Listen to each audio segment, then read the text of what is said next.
Hello everyone. इस नए series के स्टार्ट में हमें हमारी फीमेल लीड को दिखाते हैं जिसका नाम आलिस है। और आलिस एक शांत स्वभाव की स्वीट सी लड़की होती है। वो एक पुअर सी फैमिली से बिलोंग करती है और उस समय भी वो एक ऑर्डर पर एक पेंटिंग बना रही होती है। दूसरी तरफ हमारे मेल लीड को दिखाते हैं जिसका नाम फानीन है। फानीन एक बहुत रिच फैमिली से बिलोंग करता है और एक बहुत बड़े होटल चेन का वाइस प्रेसिडेंट है। वो अपने काम को लेकर काफी स्ट्रिक्ट होता है और इस एपिसोड में सबसे पहले यही दिखाते हैं कि वो अपने एक नए होटल के लिए कंस्ट्रक्शन साइट का विजिट कर रहा होता है। यहाँ पर एक हादसे की वजह से उसका कोट खराब हो जाता है। उसको अर्जेंट मीटिंग पर कहीं जाना था। वो इतना सिंपल था कि वहाँ से वो कोट बदल कर एक ड्राई क्लीन हुआ ड्राइवर का कोट ही खुद पहन लेता है। अब कोई नहीं जान सकता था कि वो ड्राइवर है कि वाइस प्रेसिडेंट। उसके बाद हम एक थर्ड करेक्टर को दिखाते हैं जिसका नाम सीरी है। सीरी के डैड ने पानीन की फैमिली को बिजनेस के लिए लोन दिया है। वो एक बहुत बड़े बैंक की हायर होती है और उसका पानीन पर क्रश भी है।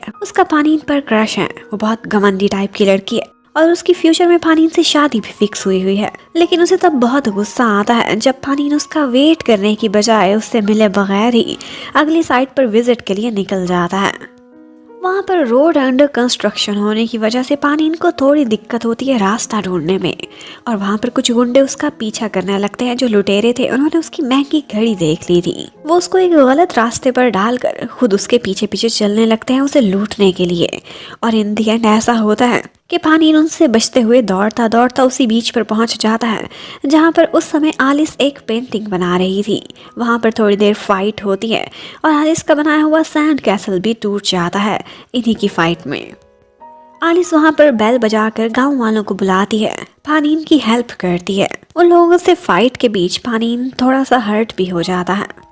इवन के इन दी एंड वो लोग जब गन निकालते हैं तो उनकी गोली की वजह से आलिस की बनाई हुई पेंटिंग भी बर्बाद हो गई थी। इवेंचुअली वहाँ पर गांव का नंबरदार आ जाता है जो उनको अपनी बंदूक दिखाकर डरा कर वहाँ से भगा देता है। लेकिन आलिस बहुत परेशान थी क्योंकि पानीन का घाव उसे काफ़ी गहरा लग रहा था। वो उसे ले जाती है। हॉस्पिटल या डिस्पेंसरी बहुत दूर थी। उसे खुद भी फर्स्ट एड देना आता था एक क्लिनिक पर काम करके। तो वो उसके घाव को खुद ही स्टिच करने लगती है वरना उसका खून बहुत ज़्यादा बह जाता। आलिस को पहली ही नज़र में पानीन से हमदर्दी थी और वो बहुत अच्छा भी लगा था। उसे नाम तो नहीं पता था लेकिन उसने ड्राइवर का यूनिफॉर्म पहना था तो वो उसे मिस्टर ड्राइवर का ही नाम दे देती है। पानीन और आलिस दोनों उस रिमोट गांव में अपना थोड़ा समय इकट्ठे बिताते हैं। जब तक आलिस बिल्कुल ठीक नहीं हो जाता वो वहीं रहता है और दोनों के बीच काफ़ी अंडरस्टैंडिंग बढ़ जाती है। और उसके बाद ड्रामे में एंट्री होती है पिनियो की जो कि एक आर्टिस्ट है बिल्कुल आलिस की तरह का। उसी की स्वभाव का लग रहा था, हर वक्त पेंटिंग्स में खोया रहता है। ये है पानीन का दूसरा भाई। ये आर्टिस्ट है और इसे बिजनेस के कामों में बिल्कुल भी कोई लगाव नहीं है।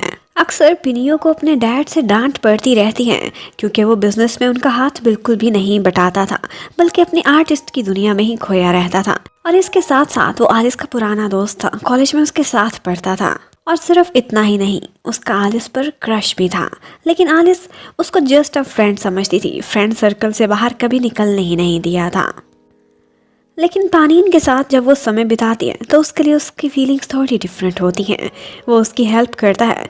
जब उसके कलर्स पानी में गिर जाते हैं तो अपने घाव की परवाह किए बगैर वो पानी में भी कूद जाता है। उसकी ये अदा आलिस को बहुत पसंद आई थी और इसी तरह से वो दोनों काफ़ी क्लोज हो गए थे, उन्हें पता भी नहीं चला था। जिस तरह से आलिस को पानीन पहली ही नज़र में बहुत अच्छा लग गया था, दूसरी तरफ पानीन की भी यही फीलिंग्स थी बिल्कुल ऐसी ही आलिस के लिए, क्योंकि वो पहली लड़की थी जो एक ड्राइवर के रूप में सिर्फ उसी को पसंद कर रही थी, उसके स्टेटस की परवाह किए बगैर। जब पानीन उस गांव में होता है तो उसी समय सीरी आती है उसके डैड के पास और उन्हें बातें सुनाने लगती है। एक्चुअली उसके डैड ने लोन जब लिया था सीरी के डैड से तो वहाँ पर यही डिसाइड हुआ था कि सीरी की और पानीन की जल्द ही एंगेजमेंट होगी। और सीरी उनको वार्निंग देती है, धमकाती है कि अगर आपके बेटे ने थोड़ा सा भी इधर उधर होने की कोशिश की या मुझे टाइम ना दिया तो मेरे डैड इंटरेस्ट रेट बढ़ा देंगे। उनको मार्केट से कम रेट पर ये लोन मिला था। उनको ये बातें करते हुए पोकाए भी देख रहा होता है। पोकाए एक्चुअली पानीन का एक भाई था, लेकिन उसके डैड कभी भी उसको अपने बेटे का दर्जा नहीं देते थे क्योंकि वो उनकी मिस्ट्रेस का बेटा था। पुखाय बहुत एम्बिशियस बॉय था और उसे कंपनी में अकाउंटेंट की जॉब मिली हुई थी, लेकिन वो हायर स्टडीज़ करना चाहता था। पर उसके डैड उसे कहते हैं कि तुम अपनी औकात से बाहर मत जाओ। उसका स्कॉलरशिप भी बर्बाद कर देते हैं और कहते हैं कि इतना पढ़कर तुमने क्या करना है, जो जॉब कर रहे हो तुम्हारी यही औकात है। पुखाय उनके सामने तो खामोश रहता है, लेकिन इस फैमिली के खिलाफ उसके दिल में बहुत नफरतें पल रही थीं। उधर आलिस को दिखाते हैं उसकी पेंटिंग तो बर्बाद हो गई थी, लेकिन वहाँ पर पानीन उसकी हेल्प करता है और एक फॉरेनर को चोरी चोरी उसके लिए वो पेंटिंग बेच ही देता है और आलिस यहाँ पर बहुत खुश हो जाती है। पानीन को लगता था कि उसका और आलिस का साथ बहुत देर तक चलने वाला है, क्योंकि ये वो लड़की थी जो पैसे के अलावा सिर्फ पानीन से प्यार करती थी। उन दोनों को तो एक दूसरे का असली नाम भी नहीं पता होता, उन्होंने एक दूसरे का नाम खुद से रखा होता है। लेकिन अब आलिस के जाने का समय आ चुका था। वो लोग यही सोचते हैं कि अगर किस्मत में लिखा हुआ तो उनकी मुलाकात दोबारा जरूर होगी, और किस्मत में भी कुछ ऐसा ही था। वहाँ से जाते जाते आलिस का वॉलेट वहाँ पर गिर जाता है, जो पानीन उठा कर देखता है। उसमें उसका आईडी कार्ड था, उसे उसका नाम भी पता चल जाता है और एड्रेस भी। पानीन जब वापस आता है बैंकॉक में तो उसका भाई पिनियो उससे रिक्वेस्ट करता है कि मेरी एक बेस्ट फ्रेंड है, मेरी बड़ी, जिसके बारे में उसने बहुत सारी बातें पानीन को बताई थी, लेकिन कभी भी उसका असली नाम नहीं लिया था, सिर्फ बड़ी कहा था। पानीन अच्छे से जानता था कि इस लड़की पर उसका क्रश है और वो उसके लिए नए होटल में एक जॉब के लिए रिक्वेस्ट कर रहा होता है, जो पानीन मान जाता है। पानीन जब उसके घर जाता है उसका आईडी कार्ड लौटाने के लिए, तो वो तो वहाँ पर थी ही नहीं, तो वो उसके नेबर्स को एक मैसेज छोड़ कर जाता है। एक लेटर पर उसे एक होटल में मिलने के लिए कल का टाइम दे जाता है कि अपना आईडी कार्ड और वॉलेट आकर ले जाओ। आलिस जब घर लौटती है तो मिस्टर ड्राइवर की तरफ से वो लेटर देखकर वो बहुत खुश हो जाती है। खुश होती है कि किस्मत में यही लिखा था, हमने दोबारा ज़रूर मिलना था। लेकिन पानीन जैसे ही अगले दिन पहुंचता है, उसे वो वॉलेट लौटाने के लिए सीरी उसका पीछा कर रही थी और उसको बाहर ही रोक लेती है और उसे डांटने लगती है कि तुम मुझे टाइम नहीं दे रहे, ये ना हो मैं तुम्हारी कंपनी को कोई नुकसान पहुंचा दूं। आलिस जब अंदर वेट कर रही होती है तो उसके साथ आया पिनियो उसे देख लेता है।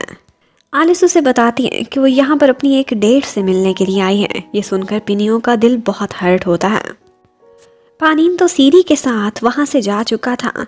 आलिस बाहर जाकर उसे ढूंढने लगती है।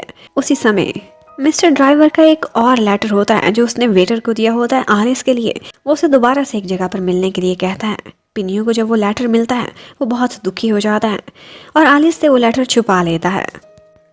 अब नेक्स्ट डे आलिस को अपना एक कॉलेज फ्रेंड नज़र आता है जिसका नाम नॉन था और वो उस टाइम पर ड्रंक था। नॉन का हमेशा से आलिस पर क्रश था, लेकिन आलिस उसको भी इनकार कर चुकी थी, कभी यस नहीं किया था। आज ड्रंक था तो वो उसे बहुत सारी बातें कहने लगता है और उसका हाथ पकड़कर उसे खींच रहा होता है कि इतने में वहाँ से गुजरता हुआ पानीन ये सब देख लेता है। वो नॉन को मारता है और आलिस को अपने साथ ले जाता है, लेकिन आलिस उसे शांत करती है कि वो कोई और नहीं, मेरा कॉलेज फ्रेंड था और वो कोई ज़बरदस्ती नहीं कर रहा था, सिर्फ ड्रंक था। अब वहाँ पर एक बच्चा फूल बेच रहा होता है तो पानीन उससे एक रोज लेकर वो आलिस को गिफ्ट करता है और उसके बाद इसी मुलाकात में पानीन उसको एक किस भी करता है। अब अपनी लवर से मिलने के बाद जब वो बहुत खुश खुश घर आता है तो उसका भाई तो सैड बैठा हुआ था क्योंकि उसकी दिल की दुनिया उजड़ चुकी थी। लेकिन पिनियो ने फैसला किया था कि वो जल्द से जल्द अपने दिल की बात ज़रूर आलिस को बताएगा। वो उसे अपने साथ एक जगह पर लेकर जाता है और उसे प्रपोज करता है। उसे लगा था कि जहाँ से उनकी सारी मेमोरीज जुड़ी हैं वहाँ पर प्रपोज करने से वो कभी उसे इनकार नहीं करेगी। लेकिन आलिस क्या करती, उसके दिल में तो पानीन बसता था। वो उसे फ़ौरन से इनकार करती है, सॉरी करती है कि मेरी तुम्हारे लिए वो फीलिंग्स नहीं, तुम्हें कभी उस नज़र से नहीं देखा, और वहाँ से चली जाती है। लेकिन पिनियो इस बात को ज़्यादा ही दिल पर ले लेता है। वो आर्टिस्ट था इमोशनल था, बहुत ज़्यादा ड्रिंक कर लेता है। यही सारा कुछ याद करते करते ड्रंक होकर वो पानी में भी गिर जाता है किसी की टक्कर से। उसके बाद नेक्स्ट सीन में घर पर एक कॉल आती है और उनको पता चलता है कि पिनियो हॉस्पिटल में एडमिट है। उसके डैड और पानीन दोनों भागते हुए वहाँ जाते हैं। वो देखते हैं तो वो कोमा में था, उसकी लाइफ बहुत डेंजर में थी। और पिनियो को रेस्क्यू करते हुए उसके पास एक बैग था और उस बैग में उसने आखिरी लेटर लिखा था आलिस को, और उसमें उसने आलिस का नाम भी लिखा था। और उसमें जो कुछ भी पानीन पढ़ता है तो उसे ये पता चल जाता है कि ये वही आलिस है जिसे वो भी लाइक करने लगा है। उसमें कुछ ऐसी बातें लिखी हुई थी कि जिससे पानीन को यही समझ आई थी कि आलिस ने उसके भाई को बहुत बड़े बड़े सपने दिखाए और एंड टाइम पर उसे मरने के लिए छोड़ दिया, उसे रिजेक्ट करके। पानीन तो एकदम गुस्से में आ जाता है। उसे ऐसा लगता है कि जैसे आलिस हर किसी को ऐसे ही सपने दिखाती होगी। नॉन को भी तो एक दफ़ा उसने बातें करते हुए सुना था। अब वो गुस्से में ड्राइव करता हुआ उसके घर की तरफ जाता है। उसी समय आलिस अपने उसी फ्रेंड नॉन के साथ बैठी होती है जो उस टाइम पर उसे सॉरी करने के लिए आया हुआ था। नॉन और उसको इस तरह से देखकर उसे ऐसे ही लगने लगता है कि ये हर किसी से क्लोज हो जाती है और मेरे से जैसे उसने समय बिताया है वैसे ही उसने पिनियों से भी किया है और लड़कों से भी कर दिया है। वो बारिश में उसके घर के सामने गुस्से में भीग रहा होता है। आलिस को तो कुछ अंदाज़ा भी नहीं था। वो अम्ब्रेला लेकर उसे घर के अंदर ले आती है, लेकिन आलिस को अंदाज़ा नहीं था कि इस वक्त पानीन की क्या इंटेंशंस हैं। वो उसके कपड़े चेंज करने के लिए एक शर्ट भी लेकर आती है। अब यहाँ पर मौसम भी कुछ रोमांटिक था, बरसात हो रही थी और वो दोनों अकेले भी थे। पानीन उसके साथ इंटीमेट हो जाता है और फिर सीन बदलता है। अगली सुबह जब आलिस उसके लिए नाश्ता बना कर लाती है तो पानीन उसके लिए एक लेटर छोड़कर वहाँ से जा चुका था जिसमें उसने यही लिखा था कि जिस तरह से तुमने मेरे भाई का दिल दुखाया है और वो ज़िंदगी और मौत की जंग लड़ रहा है, मैं भी तुम्हारा दिल तोड़ कर जा रहा हूँ। तुमने उसे यूज़ किया, मैंने तुम्हें किया है। अब आलिस ये सारा कुछ पढ़कर बहुत रोती है और उसे समझ आती है कि ये सिर्फ पानीन का एक रिवेंज था जो उसकी तो लाइफ शायद बर्बाद करके चला गया है। वो बहुत रोती है, तड़पती है, उसकी हालत बहुत ख़राब हो गई थी और पानीन वो बहुत मज़े से अब अपने भाई की तरफ चला जाता है क्योंकि उसे लगता था कि उसने रिवेंज पूरा कर लिया है। लेकिन पानीन को ये अंदाज़ा नहीं था कि उसने कितनी बड़ी गलती कर दी है और इस रिवेंज का क्या अंजाम होने वाला है, आगे उसकी लाइफ कितनी सफ़र करने वाली है। ये देखने के लिए स्टे कनेक्टेड। आलिस बहुत सैड होती है और वो रो रही होती है कि जब उसकी फ्रेंड लिन भी उसके पास आती है और उसे बताती है कि जो हाल भी पिन्यू का हुआ है और वो हॉस्पिटल में एडमिट है। वो दोनों फ़ौरन से भागती हुई हॉस्पिटल में जाती हैं पिन्यू को देखने के लिए। आलिस उसके लिए बहुत परेशान थी। वो किसी तरह से ढूंढते हुए उसके रूम में एंटर हो जाती है। पिन्यू की हालत बहुत ख़राब थी, उसे ऑक्सीजन भी लगी हुई थी। ये देखकर आलिस बहुत परेशान हो गई थी और वो रो रो कर उससे कहने लगी थी कि मैंने तुम्हारी भावनाओं से नहीं खेला, मुझे अंदाज़ा नहीं था कि तुम मेरे लिए क्या फीलिंग्स रखते हो। वो उससे माफ़ी मांगती है कि मुझे अंदाज़ा नहीं था तुम्हें रिजेक्ट करने के बाद तुम इस हालत पर पहुंच जाओगे। वहाँ पर पानीन भी आलिस को अपने भाई के कमरे में देख लेता है तो जाकर उससे लड़ने लगता है। उसे घसीटकर बाहर निकालने की कोशिश करता है। कहता है कि जो सज़ा तुम्हें मिली है वो बिल्कुल भी काफ़ी नहीं। मेरे भाई के साथ जो भी तुमने किया है उसको इस हाल तक पहुँचाया है, इसकी सज़ा तो तुम्हारे लिए मौत ही होनी चाहिए, तुम्हें मर जाना चाहिए। अब उसकी इस तरह की जली कटी बातें सुनने के बाद आलिस उस हॉस्पिटल से जब जा रही होती है तो पानीन उसके पीछे पीछे आता है और उसे रोकने की भी कोशिश करने लगता है। उसे लगता था कि ये शायद मर नहीं जा रही है। यहाँ पर आलिस कहती है कि तुम्हें लगता है मैंने पिनियों के साथ गलत किया, तो तुम में और मुझ में क्या फ़र्क रह गया। जो बर्ताव तुमने मेरे साथ किया, जिस तरह से मेरा फ़ायदा उठाया, अगर मैं बुरी हूँ तो तुम भी कोई अच्छे इंसान नहीं हो। लेकिन आगे से पानीन उसके करैक्टर पर ही उंगली उठाने लगता है। उसे ये कहता है कि तुम्हें इस सबसे क्या फ़र्क पड़ता होगा, तुम्हारे तो एट अ टाइम कितने लोगों से चक्कर चलते हैं ना। अब इस बात पर एक थप्पड़ तो बनता है जो आलिस उसे लगा देती है और वहाँ से चली जाती है। ये सीन क्रिएट होने के बाद फिर हमें पिनियों को दिखाते हैं जिसकी कंडीशन एकदम ख़राब हो रही थी। वो लोग उसे देखते हैं तो डॉक्टर्स बड़ी मुश्किल से उसकी जान बचाने की उस समय कोशिश कर रहे थे। ये देखकर वो अपनी लड़ाई भूल दोनों परेशान हो जाते हैं। उसके बाद नेक्स्ट सीन में हमें सीरी और उसके डैड का रियल फेस दिखाया जाता है। एक्चुअली वो दोनों प्लान कर रहे थे, अपने लोन के चक्करों में फंसाकर और उनकी फैमिली का हिस्सा बनकर वो पानीन की कंपनी को फ्रॉड करके लूटना चाहते थे, अपने हाथों में करना चाहते थे और यही मकसद था। इसी वजह से सीरी उनकी फैमिली का हिस्सा बनने जा रही थी। और उसके बाद वो और उसके डैड कुछ बिजनेस डिस्कशन करने के लिए पानीन के डैड के पास आते हैं। वहाँ पर पोकाए बिल्कुल एक सर्वेंट की तरह से उन्हें सर्व कर रहा था और उसका मजाक बनाने के लिए जानबूझकर सीरी उसके ऊपर पानी भी गिरा देती है। लेकिन यहाँ पर पोकाए उनकी बातें सुन लेता है कि किस तरह से सीरी 15% शेयर उनकी कंपनी में ख़रीदना चाहती है और बदले में उनका इंटरेस्ट रेट उसने कम कर दिया है। लेकिन वहाँ से जाने से पहले सीरी के पास पोकाए आता है और कहता है कि अगर इससे भी ज़्यादा शेयर्स इस कंपनी में चाहिए तो मैं आपकी हेल्प कर सकता हूँ। दूसरी तरफ हमें दिखाते हैं कि पिनियो को होश आ गया था और अब उसकी कंडीशन बिल्कुल बेटर हो गई है। अब उसके होश में आने के बाद आलिस और लिन उससे मिलने के लिए आते हैं, लेकिन वो तो आलिस की शक्ल भी नहीं देखना चाहता था। वो नर्स से कहकर उन दोनों को बाहर भिजवा देता है। अब अपने भाई को जब घर वापस ले आता है तो पोखाए पानीन से बिजनेस से रिलेटेड कुछ बातें करने लगता है और उसे यही कन्विंस करने की कोशिश करता है कि सीरी ने जो ऑफ़र दी है वो हमारे लिए बहुत अच्छी है। पानीन पोखाए को अपने भाई का ही दर्जा देता था और वो उसकी बातों में आ जाएगा ऐसी ही फीलिंग आने लगती है, लेकिन पोखाए की इंटेंशंस बिल्कुल भी ठीक नहीं लग रही थी। अब नेक्स्ट डे लिन मिलने के लिए आती है पिनियो से उसके घर पर, लेकिन पिनियो एकदम उदास उदास सा बैठा हुआ था। लिन उसे बहुत सारी बातें बताती है और कहती है कि किस तरह से आलिस उसे सॉरी करना चाहती है, उससे मिलना चाहती है और वो कितना तड़प रही है, खुद को गिल्टी फील कर रही है। तुम भी जानते हो ना, एक दफ़ा जाकर उससे मिल लो क्योंकि वो तो यहाँ पर आ नहीं सकती। पिनियो जब वो सारा समय याद करता है जो आलिस और वो फ्रेंड्स की तरह से गुजारा करते थे तो वो भी जज्बाती हो जाता है और सोचता है कि क्यों ना उसे मिला जाए। लेकिन पानीन जब देखता है कि वो जा रहा है तो वो उसे जाने से रोक लेता है और अब पिनियो की बजाय वो खुद ही आलिस के घर पर पहुंच गया था। उसे देखते ही आलिस की नज़रों में तो एकदम डर ही आ गया था। वो आते ही उससे लड़ने लगता है और कहता है कि क्या इतना काफ़ी नहीं था? मुझे और मेरे भाई को तुमने बहुत तंग कर लिया, अब हमारी लाइफ से निकल क्यों नहीं जाती? क्यों उसे तुम मैसेजेस भिजवा रही हो कि वो दोबारा से तुम्हारे पीछे पीछे आए? वो उसे बहुत डांटता है कि वो तुमसे मिलना नहीं चाहता था तो तुमने वकालत के लिए अपनी फ्रेंड को वहाँ पर क्यों भेजा? इधर से पानीन आलिस से लड़ रहा था जबकि उधर पिनियो के पास उसके डैड आकर उसे डांट रहे होते हैं कि जिस लड़की की वजह से तुम मरने वाले हो गए थे उसे दोबारा देखने के लिए क्यों जाना चाहते हो। जब वो नहीं मानता तो उसे एक थप्पड़ भी पड़ जाता है। जबकि पानीन आलिस के साथ बुरा बिहेव करने के बाद घर नहीं आता बल्कि ड्रिंक करने लगता है। उसे अच्छा फील नहीं हो रहा था, उसकी नज़रों में उदासी थी। वो कहीं ना कहीं पहले आलिस से प्यार करता था लेकिन अब उससे ऐसा बर्ताव करना उसे खुद भी अच्छा नहीं लग रहा था। जबकि पोखाए डबल गेम खेल रहा होता है, वो रात को चोरी चोरी आता है पिनियो के पास और उससे कहता है कि अगर तुम उस लड़की से मिलना चाहते हो तो मैं तुम्हें मौका दिलाऊंगा। इनफैक्ट वो यही चाहता था कि बाप बेटे की इस तरह से लड़ाई हो कि ये कभी घर लौट कर ही ना आए और डैडी से घर से ही निकाल दें। अब पिनियो किसी न किसी तरह से आलिस के पास पहुंच गया था और वो उसे देखकर बहुत रोती है और पिनियो भी उससे सॉरी करता है, उसने उसे माफ़ कर दिया था। वो दोनों वापस से अच्छे से फ्रेंड्स बन चुके थे, सारी कन्फ्यूजन्स दूर हो गई थी। लेकिन वापस जाते समय पिनियो का सर चकराने लग जाता है।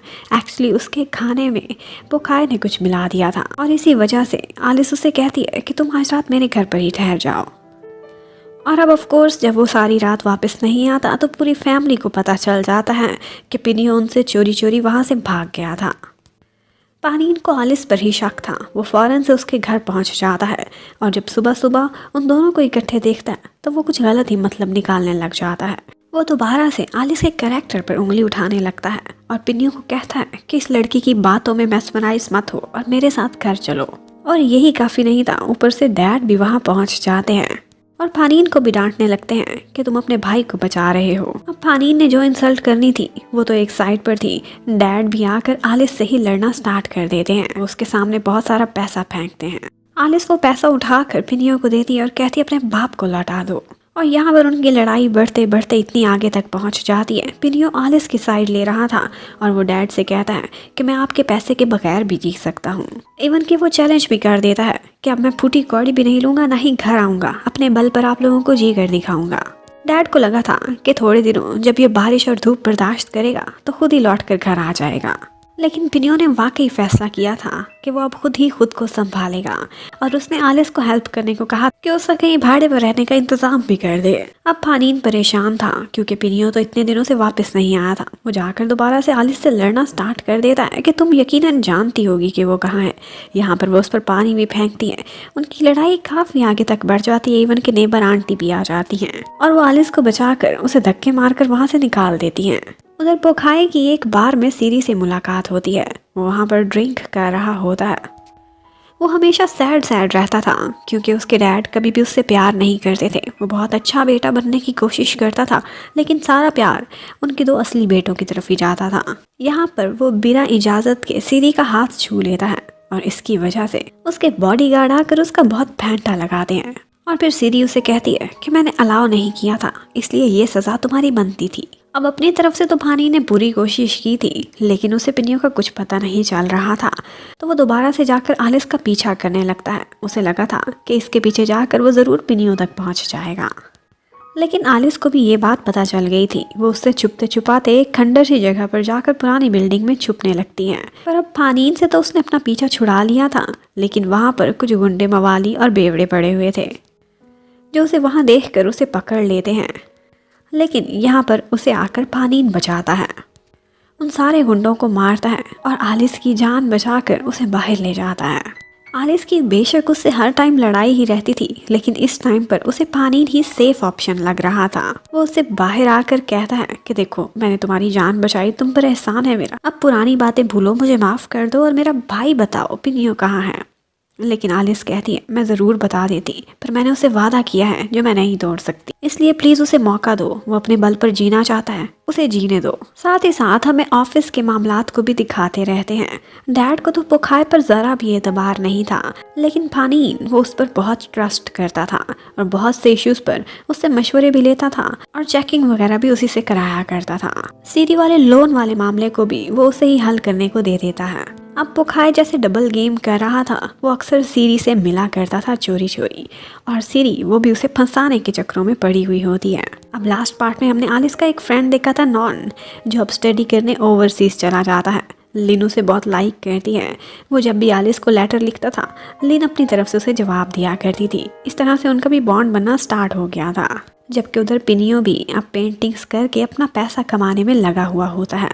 फिर थोड़े दिनों बाद दिखाते हैं कि आलिस एक जगह जा रही होती है। वहाँ पर एक छोटा सा हादसा होने की वजह से उसकी हालत ख़राब हो जाती है।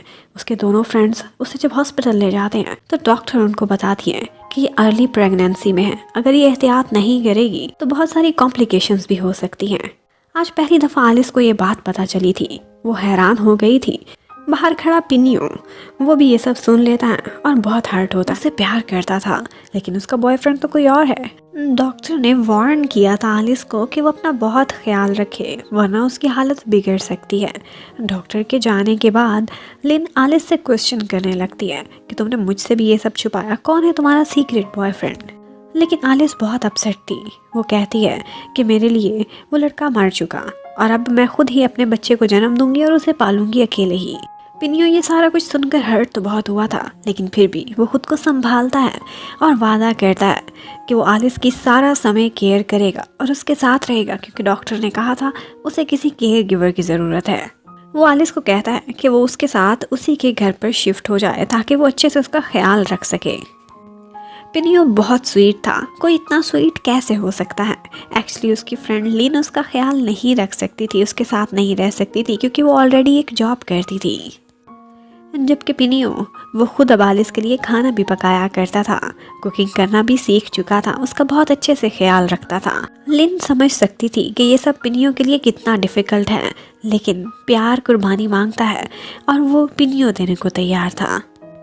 आलिस अभी तक शॉक में थी और उसे ये सब अच्छा नहीं लग रहा था जो पिनियो उसके लिए इतना कुछ कर रहा था, लेकिन वो उसे समझाता है कि दोस्त इसीलिए तो होते हैं। अब तुम्हें किसी की साथ की ज़रूरत है तो मैं रखूँगा तुम्हारा ख्याल और तुम्हारे होने वाले बेबी का भी।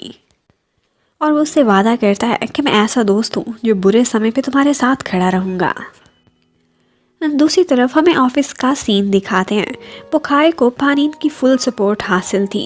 ऑल्दो उसके डैड तो उस पर ट्रस्ट करते नहीं थे, लेकिन पानीन फिर भी इम्पॉर्टेंट टास्क उसको दिलाता रहता था। पोखाय को बहुत गुस्सा था कि उसके डैड उसे स्वीकार नहीं करते और इसीलिए बदले के लिए वो पूरा तैयार था। किसी भी टाइम पर उनके पीठ में छुरा वो घोंप सकता था, क्योंकि बंद कमरों में वो जाकर सीरी से मिलता था और उसको अपना टास्क भी पूरा करके दिखाता था, जिसके बदले में उन दोनों का सीक्रेट रिलेशन भी बन चुका था।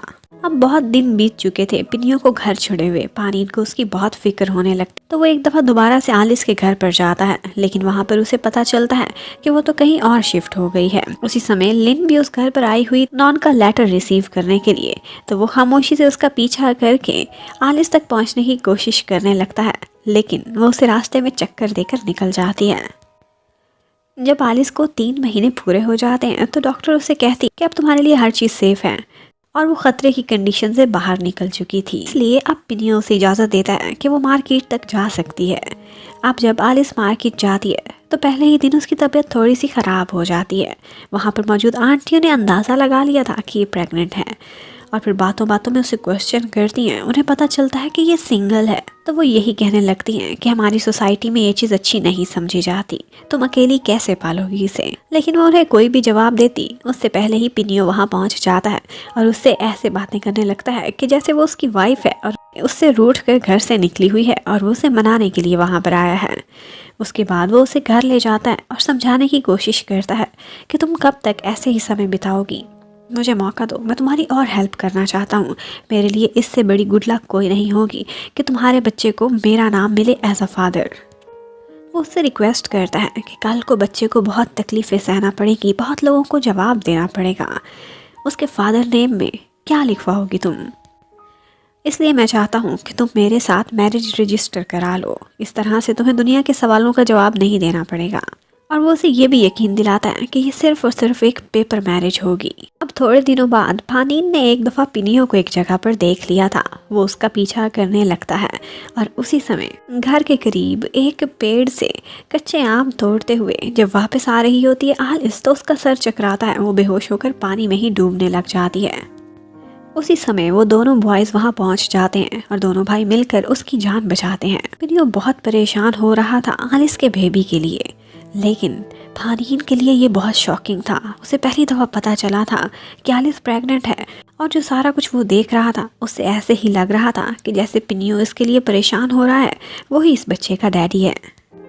आलिस होश में आकर बताती है कि आज पहली दफ़ा उसके बेबी ने मूव किया है। पिनियो बहुत खुश होता है, लेकिन जब आलिस वहाँ फानीन को देखती है तो उसकी तो हवाएं ही उड़ जाती हैं। उसका बहुत मूड ख़राब हो गया था।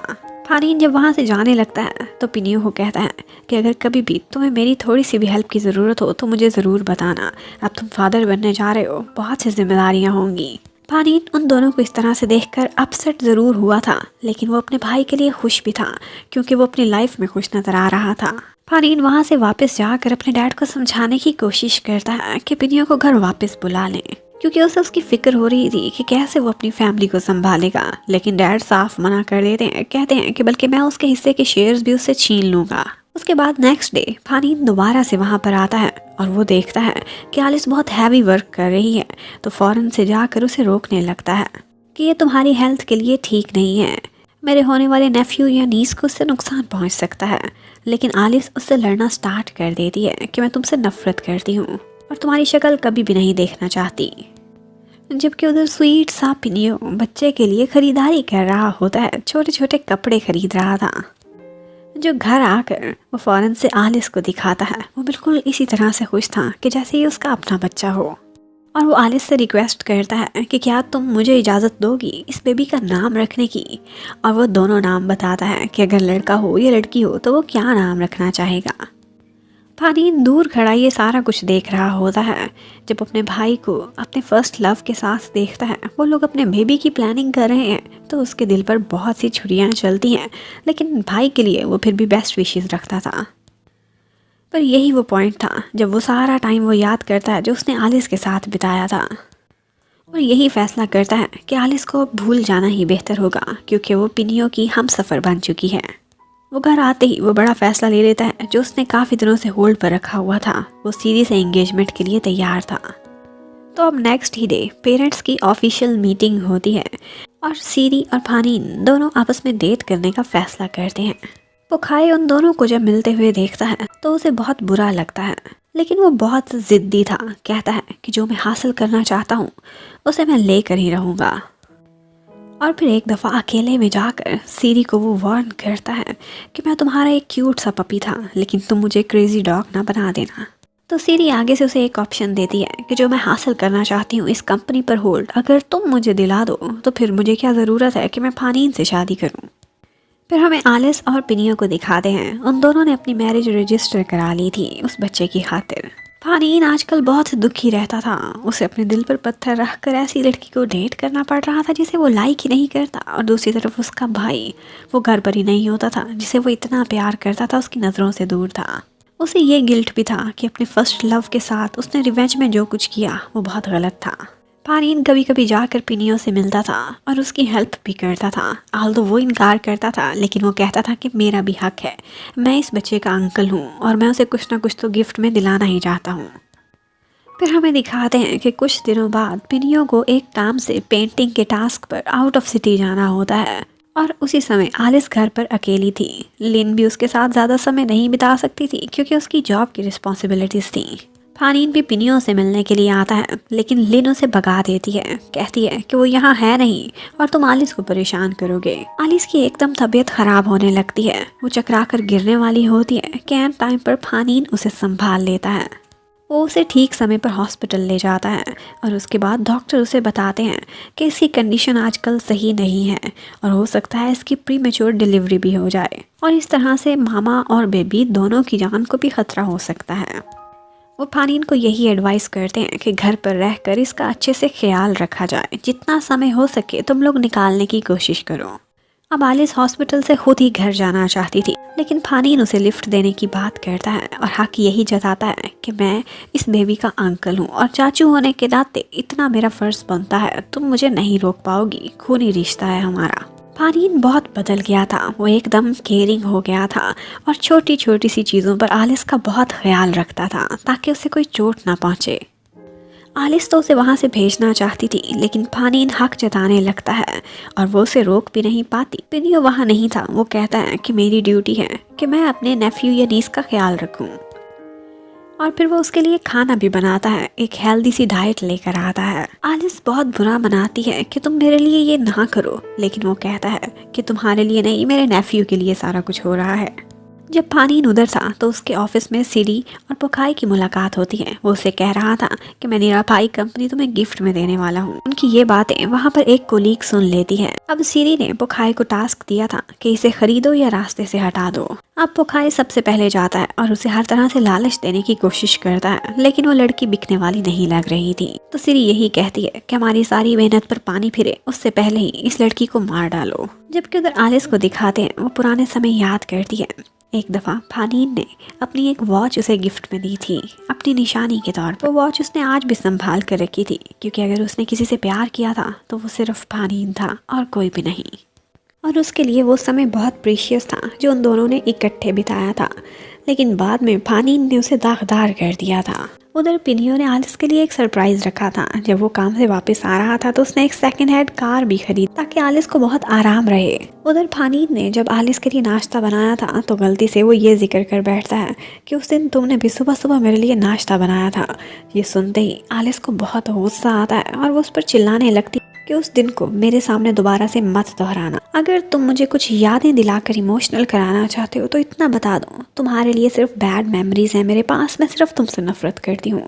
उनकी ये सारी बातें वापस आती हुई लिन भी सुन लेती है। आलिस उसे यही कह रही थी कि तुम अपने भाई से कितने डिफरेंट हो, तुम्हारा भाई कितना प्योर है और तुम बहुत डिस्गस्टिंग।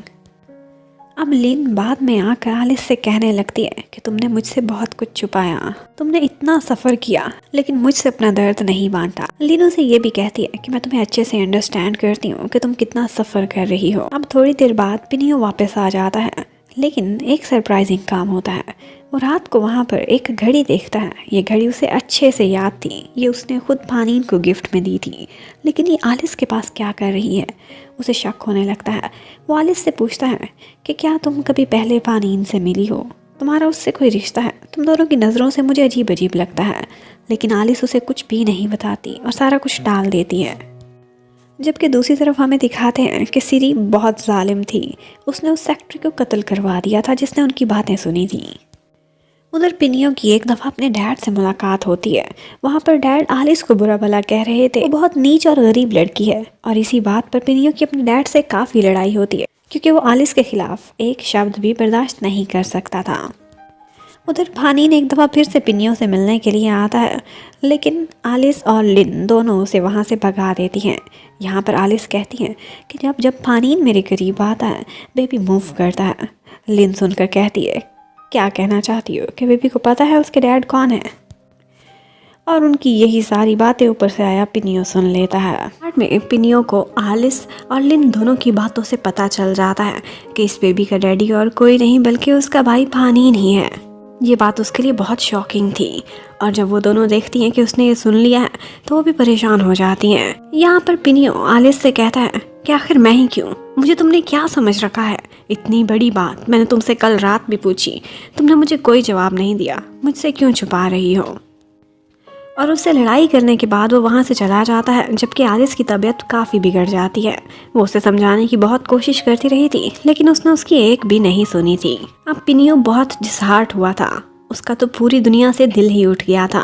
वो जाकर ड्रिंक करता है और यही सोचने लगता है कि आखिर मुझसे सारे लोग इतना झूठ क्यों बोलते हैं। वो इतना प्योर था, हर किसी पर भरोसा करता था, लेकिन उसे लोग अच्छे नहीं मिले थे। उधर घर में फानीन देखता है कि उसके भाई पिनियो की फोटो पर एक बैड ओमन हो जाता है। और उसी समय जब वो ड्रंक होकर ड्राइव कर रहा था तो किसी की जान बचाते बचाते उसका अपना एक्सीडेंट हो जाता है। और थोड़ी ही देर बाद फानीन को इन्फॉर्मेशन मिलती है तो वो उसे देखने हॉस्पिटल जाता है।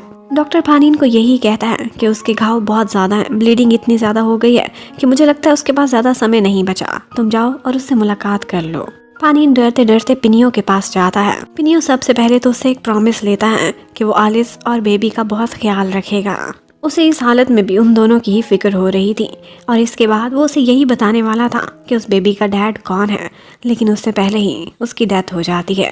फानीन बहुत तड़पता है, लेकिन पिनियो मरने से पहले उसे हकीकत नहीं बता सका था। अब फानीन सीधा घर जाता है और पोखाई और अपने डैड से कहता है कि वो लोग फ्यूनरल की तैयारियां करें, लेकिन फानीन की और रिस्पॉन्सिबिलिटीज थी। उसने आलिस और उसके बेबी को इस फ्यूनरल में लेकर आना था।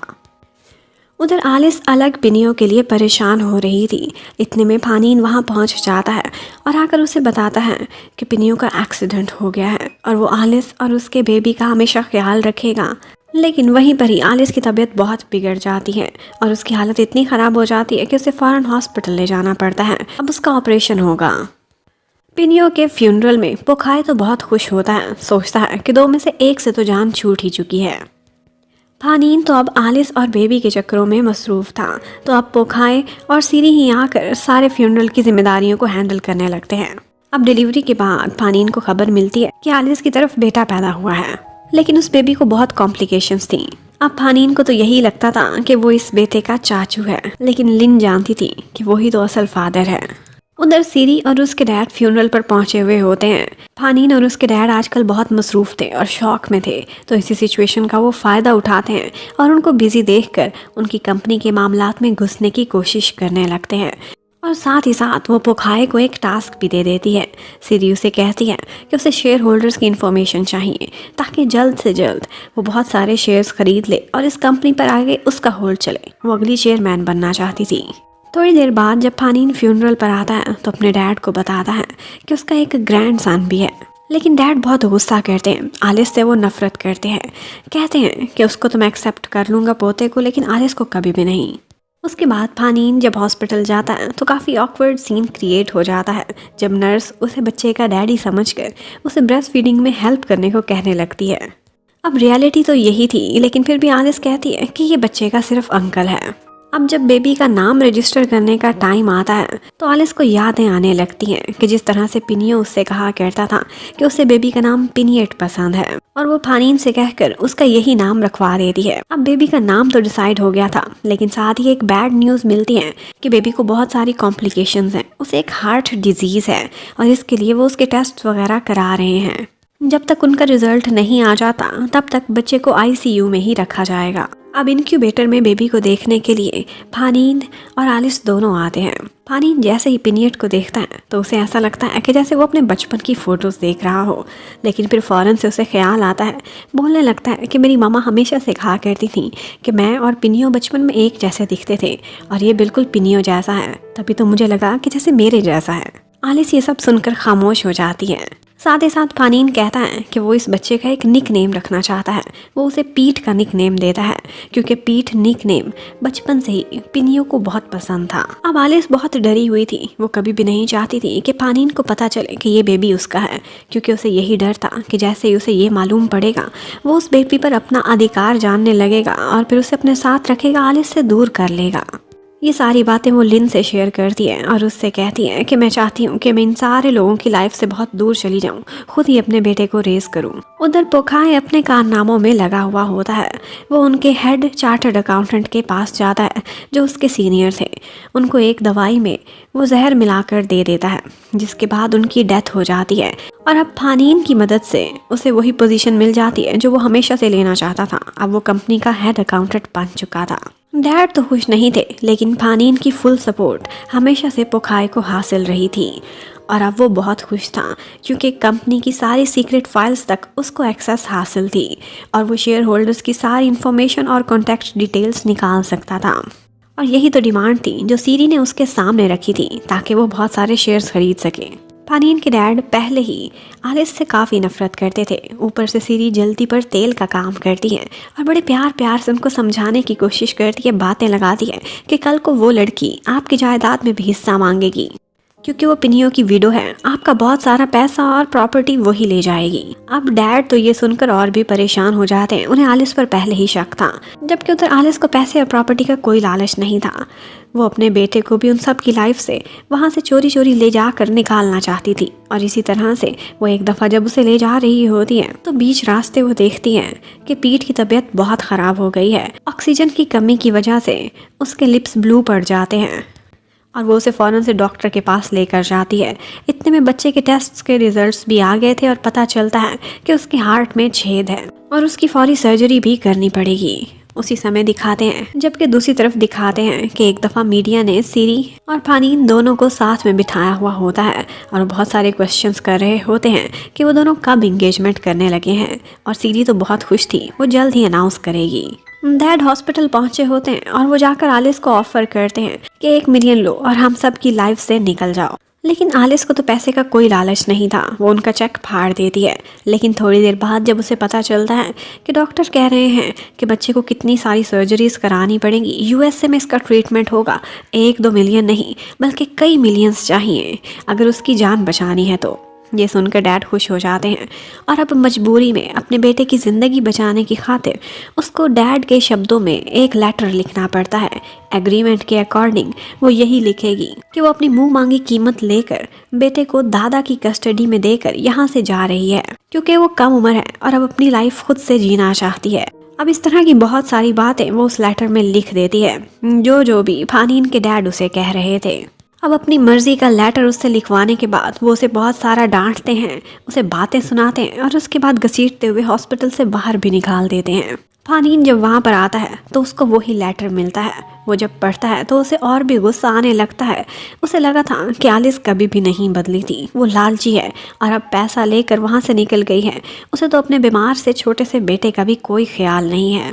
उसके दिल में आलिस के लिए बहुत नफरत आने लगती है। यही दिखाया जाता है कि फानीन के डैड ने आलिस को वहाँ से निकाल दिया था और ये भी शर्त साथ में रखी थी कि वो कभी भी अपने बेटे से मिलने की कोशिश भी नहीं करेगी। आलिस ने अपनी किस्मत के हाथों मजबूर होकर इतना बड़ा फैसला किया था, लेकिन बाद में वो बहुत ज़्यादा रोती है। और उसके बाद हमें ये भी बात पता चलती है कि फानीन के डैड को ये शैतानी आइडिया एक्चुअली सीरी नहीं दिया था और फानीन को कुछ पता भी ना चल सके और ना ही वो आलिस को रोक सके, इसीलिए उसने वो लेटर भी लिखवाया था। जबकि उधर फुकाए अब हेड अकाउंटेंट बन चुका होता है और बहुत सेंसिटिव इन्फॉर्मेशन वो हासिल कर लेता है। शेयर होल्डर्स की सारी डिटेल्स उसके हाथ में थी, लेकिन जब वो सीरी के पास जाता है तो अपनी कुछ शर्तें रख देता है। कहता है कि गेम अब मेरे कंट्रोल में है, अगर तुम्हें अपने मतलब की चीज़ चाहिए तो मेरी तरह से इस गेम में थोड़ा सा और फन लेकर आओ। अगर चाहती हो ये डॉक्यूमेंट्स लेना तो कल रात मुझसे मिलने के लिए आना। और आलिस को दिखाते हैं वो कैसे गिव अप कर सकती थी अपने बेटे पर। वो बहुत छोटा था, वो उसकी खातिर अपना रूप बदल कर एक मेड की शक्ल में उसी हॉस्पिटल में जॉब करने लगती है। आलिस को फानीन के डैड ने 2 मिलियन दिए थे, अब वो उसी के ज़रिए अपना एक घर खरीद लेती है। उसे जगह चाहिए थी अपने ठहरने की और अपना फ्यूचर बनाना चाहती थी ताकि कल को स्ट्रॉन्ग होकर अपने बेटे से मिल सके। जबकि सीरी पोखाई से मिलने के लिए जाती है और वो दोनों बिल्कुल एक जैसे थे। सीरी दुनिया के सामने तो फानीन को डेट करती थी, लेकिन असल में वो पोखाई के साथ डर्टी गेम्स में लगी हुई होती है। उधर हॉस्पिटल में दिखाते हैं कि पीठ कोई भी मिल्क नहीं ले रहा था, वो सिर्फ मदर फीड पर था, बहुत मुश्किल बन गई थी। तो यहाँ पर किसी बहाने से आलिस ऑफर करती है कि वो उसे फीड कराएगी और इस तरह से वो अपने बेबी के करीब आने का मौका ढूंढ ही लेती है। फानीन को ये बात पता चलती है तो वो उस मेड का थैंक्स करने के लिए उसके पीछे पीछे जाता है, लेकिन आलिस उसे अपना फेस बिल्कुल भी नहीं दिखाना चाहती थी। वो किसी तरह से छुप जाती है और उन दोनों का आमना सामना नहीं होता। उसके बाद पानीन सीरी से मिलने के लिए जाता है और कहता है कि हमारे एंगेजमेंट को डिले करना पड़ेगा क्योंकि उस बेबी की जान बचाने के लिए मुझे उसे अपने साथ लेकर यूएसए जाना होगा। अब सीरी को पानीन में तो कोई इंटरेस्ट था नहीं, सिर्फ उसकी दौलत में और उसके बिजनेस में था। तो वो यही मौका संभालती है और अंकल से जाकर कहने लगती है कि अब पानीन के बाद वो कंपनी के बहुत सारे मामलात में उनकी हेल्प करेगी। उसके बाद हमें दिखाते हैं कि नॉन अब ओवरसीज से वापस आ गया था, लेकिन वो आज तक आलिस के लिए दीवाना था। ये बात लेन को बहुत दुखी भी करती है, लेकिन वो फिर भी उसकी हेल्प करती है, उसे संभालने में और उसे होश दिलाने में। हॉस्पिटल में जब एक दिन आलिस अपनी जॉब पर जाती है तो उसे पता चलता है कि पीट तो वहाँ है ही नहीं। वो उसे अच्छे से गुड बाय भी नहीं कह पाई थी और उसका छोटा सा पीट अपने असली डैडी के साथ यूएसए जाने वाला था। पानीन उसे लेकर जा रहा होता है और आलिस बेचारी अपने बेबी के लिए उसकी गाड़ी के पीछे दौड़ती रह जाती है। इवन के टक्कर खा के गिर भी जाती है, लेकिन वो पीट की शक्ल लास्ट टाइम नहीं देख पाती। फिर आहिस्ता आहिस्ता आलिस खुद को रिकवर कर ही लेती है। अब उसने अपने फ्यूचर पर फोकस करना स्टार्ट कर दिया था। वो स्कूल टीचर बनना चाहती थी। उसे बच्चों में ही इंटरेस्ट था क्योंकि वो हमेशा यही सोचती थी कि अपने बच्चे से किस बहाने से मिलेगी। जबकि दूसरी तरफ यूएसए में पानीन बिल्कुल एक असली डैडी की तरह से पीट का बहुत ख्याल रखता था। वो तो उसे अपने भाई की निशानी समझकर उससे प्यार करता था। ये नहीं पता था कि ये मेरा अपना ही बेटा है। और आलिस वो आजकल इंग्लिश लैंग्वेज का कोर्स भी ले रही होती है और फिर टीचिंग की स्टडी के साथ साथ वो चिल्ड्रन साइकोलॉजी के बारे में भी एक सर्टिफिकेट ले रही थी। वो सारा समय जब पानीन ऑफिस में नहीं था बल्कि यूएस से था, तो सीरी और उसके डैड कंपनी में अपने पैर जमाने की कोशिशों में लगे हुए होते हैं। आहिस्ता आहिस्ता वो शेयर होल्डर्स तक पहुंचने की कोशिश कर रहे थे। एक दफ़ा सीरी बहुत बहाने से अंकल को कन्विंस करने की कोशिश करती है कि बहुत से शेयर होल्डर्स तो आपके फ्रेंड्स हैं ना, किसी दिन मेरी भी उनसे मुलाकात कराइए। लेकिन अंकल बहुत केयरफुल थे, वो उसे बड़े प्यार से इनकार कर देते हैं। लेकिन सीरी कितनी मीन थी और उसकी क्या इंटेंशंस थी ये तो वो ही जानती थी। अब घी सीधी उंगली से नहीं निकल रहा था तो सीरी उंगली टेढ़ी कर लेती है। वो चोरी चोरी जाती है और अपने रेफरेंसेस के थ्रू बहुत से शेयर होल्डर्स से मिलती है और उनके शेयर्स भी खरीद लेती है। आलिस अब अपने आप को हर एंगल से प्रिपेयर कर रही थी। वो अपना ज़्यादातर समय पेशेंट चिल्ड्रन के साथ ही बिताती थी। इवन के उसकी सर्विसेज को देखकर उसे नर्सिंग असिस्टेंट भी हायर कर लिया गया था उसी हॉस्पिटल में। वो बेचारी पूरी मेहनत करती है, हर तरह से दो तरह से ग्रेजुएशन भी करने की कोशिश करती है। साथ ही साथ वो अक्सर देखती थी कि उसके बेबी की क्या एज होगी और इस एज में वो क्या क्या माइलस्टोन्स अचीव कर चुका होगा। पानीन बेबी की बहुत अच्छे से केयर करता था। पीट अब 2 साल का हो गया था और उसकी 2 हार्ट सर्जरीज हो चुकी थी और भी होनी बाकी थी क्योंकि उसका हार्ट रिप्लेस किया जाना था पूरी तरह से। पानीन ने अपने पास एक बॉक्स रखा हुआ था, उसमें उसकी एंगेजमेंट रिंग्स थी।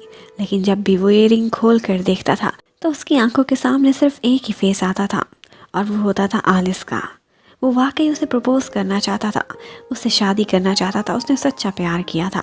लेकिन फिर हालात इतने ख़राब हो गए कि दोनों ने एक दूसरे को मिसअंडरस्टैंड किया। वो आज भी बहुत सैड था। वो दिल में किसी दूसरे को जगह नहीं दे पाया था। सोचता है कि आलिस तुम इतनी सेल्फिश क्यों थी। लेकिन आलिस बेचारी कहाँ सेल्फिश थी। वो तो आज भी उसके घर पर कॉल किया करती थी, अक्सर पूछा करती थी कि वो कहाँ है, पीट का क्या हाल है। और जो इन्फॉर्मेशन सर्वेंट्स को पता होती थी वो कुछ ना कुछ उससे शेयर कर देते थे। पानीन के डैड को थोड़ा बहुत शक ज़रूर होता है कि ये कौन लड़की है जो बार बार पीट का फ़ोन करके पूछती है। लेकिन बाद में वो सोचते हैं कि वो क्या बिगाड़ लेगी। आलिस का जहाँ पर घर था उसी के साथ वाले घर में अब नॉन शिफ्ट होने लगता है। उसने अपने आप को कैरियर में स्टेबल कर लिया था और इसका सारा थैंक्स जाता था लिन को, जिसने उसे संभालने में बहुत हेल्प की थी। लेकिन नॉन ने आज भी आलिस पर गिव अप नहीं किया था। उसे लगता था कि उसका हस्बैंड पिनियो तो इस दुनिया में है नहीं, उसका बेटा भी उससे दूर जा चुका है, तो उसके पास अभी भी चांस है। वो आलिस को अपना हमसफर बना सकता था। वो कोशिश ज़रूर करेगा उसे अपने लिए कन्विंस करने की। आलिस ने बहुत अच्छे से अपना होमवर्क किया हुआ था। वो एक स्कूल को ज्वाइन करती है, वहाँ की साइकोलॉजी टीचर के तौर पर। उसने यही स्कूल इसलिए ज्वाइन किया था क्योंकि वहाँ पर सारे शहर की एलीट आती थी और वैसे भी नीरापाई फैमिली के सारे बच्चे इसी स्कूल में पढ़ने के लिए आते थे। उसे उम्मीद थी कि पीट जब वापस लौटेगा तो यही स्कूल ज्वाइन करेगा। अब इसी तरह से समय बीतता जाता है। 4 साल गुजर गए थे। आलिस ने हमेशा खुद को बच्चों के साथ ही घेरे रखा था। इस तरह से उसे पीठ की याद थोड़ी कम आती थी, लेकिन साथ ही साथ वो सारों की बहुत अच्छे से हेल्प करती थी। जिन बच्चों को साइकोलॉजिकल इश्यूज होते थे, वो ना सिर्फ उनको आइडेंटिफाई करती थी, बल्कि उनको दूर करने के लिए भी अपनी पूरी सर्विसेज दे रही थी। नेक्स्ट सीन में हमें दिखाते हैं कि पीट अब वापस आ चुका है और आज उसकी बर्थडे है। नीरा भाई में बहुत सारे लोग गेस्ट आए होते हैं, लेकिन पीट, उसका मिजाज बहुत डिफरेंट था। वो बच्चा बहुत ज़िद्दी था, बदतमीज़ था, इवन कि वो तो अपने जन्मदिन का केक भी नहीं काटना चाहता था। और इसी बात पर वो अपने दादाजी से भी बदतमीज़ी करता है और उनसे लड़ने लगता है। वो यही सोचते हैं कि ये नीच खून है अपनी माँ की तरफ से। अब जब सारे गेस्ट जा रहे होते हैं तो फानीन को बहुत शर्मिंदगी होती है पीट के बिहेवियर की वजह से। वो हर किसी से जाकर सॉरी करता है, लेकिन उन सारों को यही उम्मीद थी कि जब पीट स्कूल ज्वाइन करेगा तो शायद इसमें कुछ बदलाव आ जाएगा। लेकिन पीट खुद भी सैड रहता था। इस सब पर उसका अपना भी वश नहीं चलता था। वो अपने घर के बाहर अपना बैलून लेकर सैड सा जब जा रहा होता है तो उसका बैलून हाथ से छूट जाता है और सीधी उसकी लैंडिंग होती है आलिस के हाथों में। आलिस इसी बहाने से बैलून देने के लिए उससे मिलती है और पहली दफ़ा वो अपने बेबी को हक करती है। आज पीट 5 साल का हो गया था और इतने सालों बाद आलिस उसे देख रही थी। वो बड़ा हो गया था। आलिस बच्चों की साइकोलॉजी बहुत अच्छे से जानती थी। वो उससे इतने अच्छे से बात करती है और उसे बताती है कि मैं तुम्हारी टीचर हूँ। वो उसे अपना नाम बदलकर पाच्चा बताती है और कहती है कि अगर तुम मेरे से पढ़ना चाहते हो तो इस स्कूल को ज्वाइन करना। साथ ही साथ वो उसको एक स्टफ टॉय भी गिफ्ट में देती है। और अपनी पहली ही मुलाकात में पीट के मुंह से निकल जाता कि अक्सर उसको नाइटमेयर्स आते हैं और ऐसे लगता है कि जैसे फिर से उसकी सर्जरी होने वाली है। उस बेचारे ने बचपन से बहुत सारी सर्जरी सही थी और बहुत सारी पेन भी देखी थी, इसी वजह से वो इतना चिड़चिड़ा था। लेकिन आलिस उससे कहती है कि इस डॉल का नाम पीटर है। अगर तुम इसे हक करके सोगे तो आई बैठ तुम्हें नाइटमेयर नहीं आने वाले। इतने में फानीन भी पीट को तलाश करता हुआ बाहर निकल आता है, लेकिन एंड टाइम पर आलिस वहाँ से भाग चुकी थी। आलिस जब बाद में देखती है कि कितने अच्छे से फानीन पीट की केयर करता है और उसके पीछे हर लम्हा दौड़ा चला आता है तो उसे काफ़ी तसल्ली होती है। लेकिन जब से पीट घर आया था दादाजी तो उसे बिल्कुल भी बर्दाश्त नहीं कर रहे थे। उसकी ज़िद, उसका खाना ना खाना और हर बात पर अपनी बात मनवाना, उन्हें लगता था कि ये बच्चा बहुत बिगड़ा हुआ है। वो हर टाइम पर उसे बुरी बुरी बातें सुनाते रहते हैं और उनके इसी तरह से बार बार नफरत भरे जुमले बोलने पर पीट भी उनको लाइक नहीं करता था। वो उनको हॉरिबल और पता नहीं क्या क्या बोलने लग जाता है। वो उसे कहते हैं कि तुम में जरा भी मैनर नहीं, उसे थप्पड़ भी लगाने लगते हैं, लेकिन फानीन उसे बचा लेता है। हम देख चुके हैं कि दादाजी को पीट से बहुत नफरत होती है। उसके चिड़चिड़ेपन की वजह से उन्हें अक्सर उस पर गुस्सा आता ही रहता था। वो उसे बहुत बुरा भला कहते थे कि ये अपने माँ के गंदे खून की वजह से ऐसा है। ऐसी ही सिचुएशन में वहाँ पर सीरी भी एंट्री करती है और फिर अच्छी बहू बनने का नाटक करने लगती है। कहती है कि मैं बच्चों को बहुत अच्छे से हैंडल करना जानती हूँ, पिट को तो आप मुझ पर छोड़ दें, मैं इसे खाना खिलाऊंगी। सीरी ने कहाँ कभी बच्चों को हैंडल किया था और ना ही उसमें इतनी बर्दाश्त थी। वो फ़ौरन से जाती है और पिट को मनाने की कोशिश करने लगती है, लेकिन वो ईजी गोइंग चाइल्ड बिल्कुल भी नहीं था। वो उस पर सख्ती करके उसे खाना खिलाने की कोशिश करने लगती है, लेकिन पिट भी बहुत अखड़ा हुआ था। वो वही खाना उसके ऊपर ही स्पिट कर देता है। उसी समय अंदर डैड फानीन को ये समझाने की कोशिश कर रहे होते हैं कि आजकल बिजनेस में उनके साथ बहुत प्रॉब्लम्स चल रहे हैं और इन्हीं इश्यूज़ की वजह से वो बहुत गुस्से में रहने लगे हैं और उनका गुस्सा अक्सर पिट पर निकलता है क्योंकि वो ज़िद बहुत करता है। एक्चुअली उनको अंदाज़ा था इस बात का कि स्टॉक्स में से उनके शेयर्स खरीदे जा रहे हैं। इतने में वो लोग शोर शराबा सुनते हैं और भागकर बाहर आकर देखते हैं तो सीरी की शामत लेकर आ गया था पिट। वो उसको बाल नोचकर उसे सबक सिखा रहा था क्योंकि वो उससे सख्ती से बात करने लगी थी। यहाँ पर बहुत मुश्किल से फानीन पिट को शांत कराता है और उसके कमरे में ले जाता है, लेकिन उसका गुस्सा देखने वाला था। गुस्से में तो ऐसे लगता था जैसे उसे दौरा ही पड़ गया हो।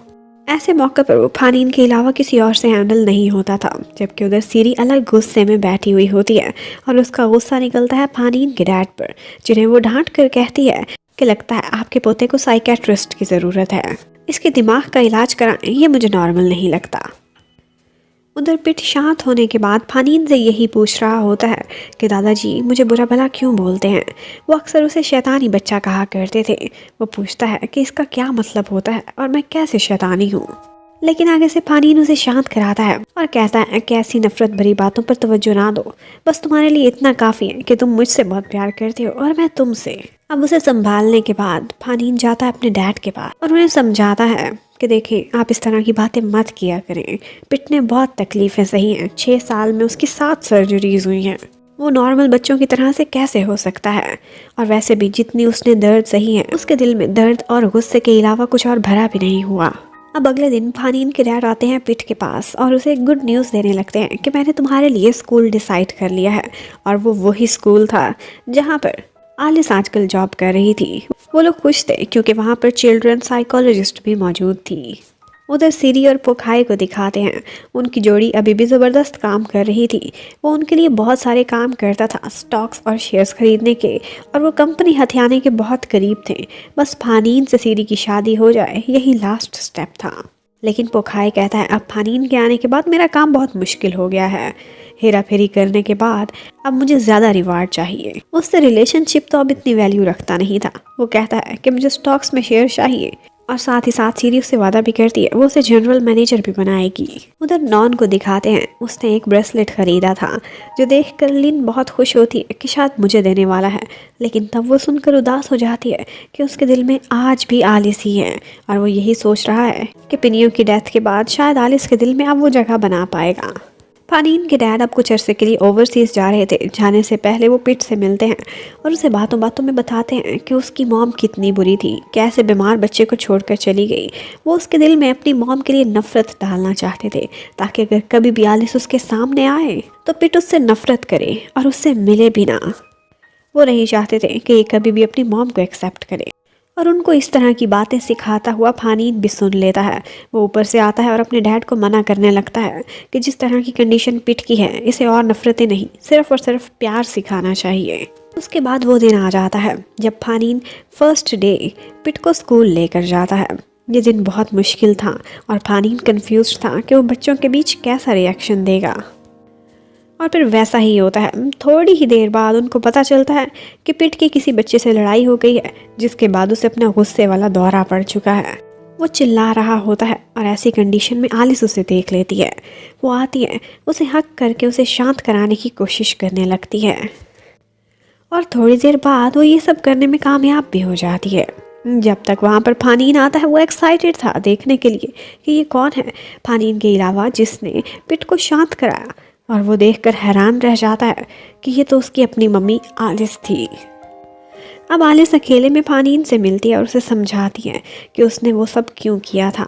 ये सारा कुछ करने को फानीन के डैड ने उसे मजबूर किया था। उसे समझाने की, बताने की कोशिश करने लगती है, लेकिन फानीन उस पर बहुत गुस्सा करता है। उसे लगा था कि आलिस झूठ बोल रही है, उसे उसकी बातों पर बिल्कुल भी विश्वास नहीं था।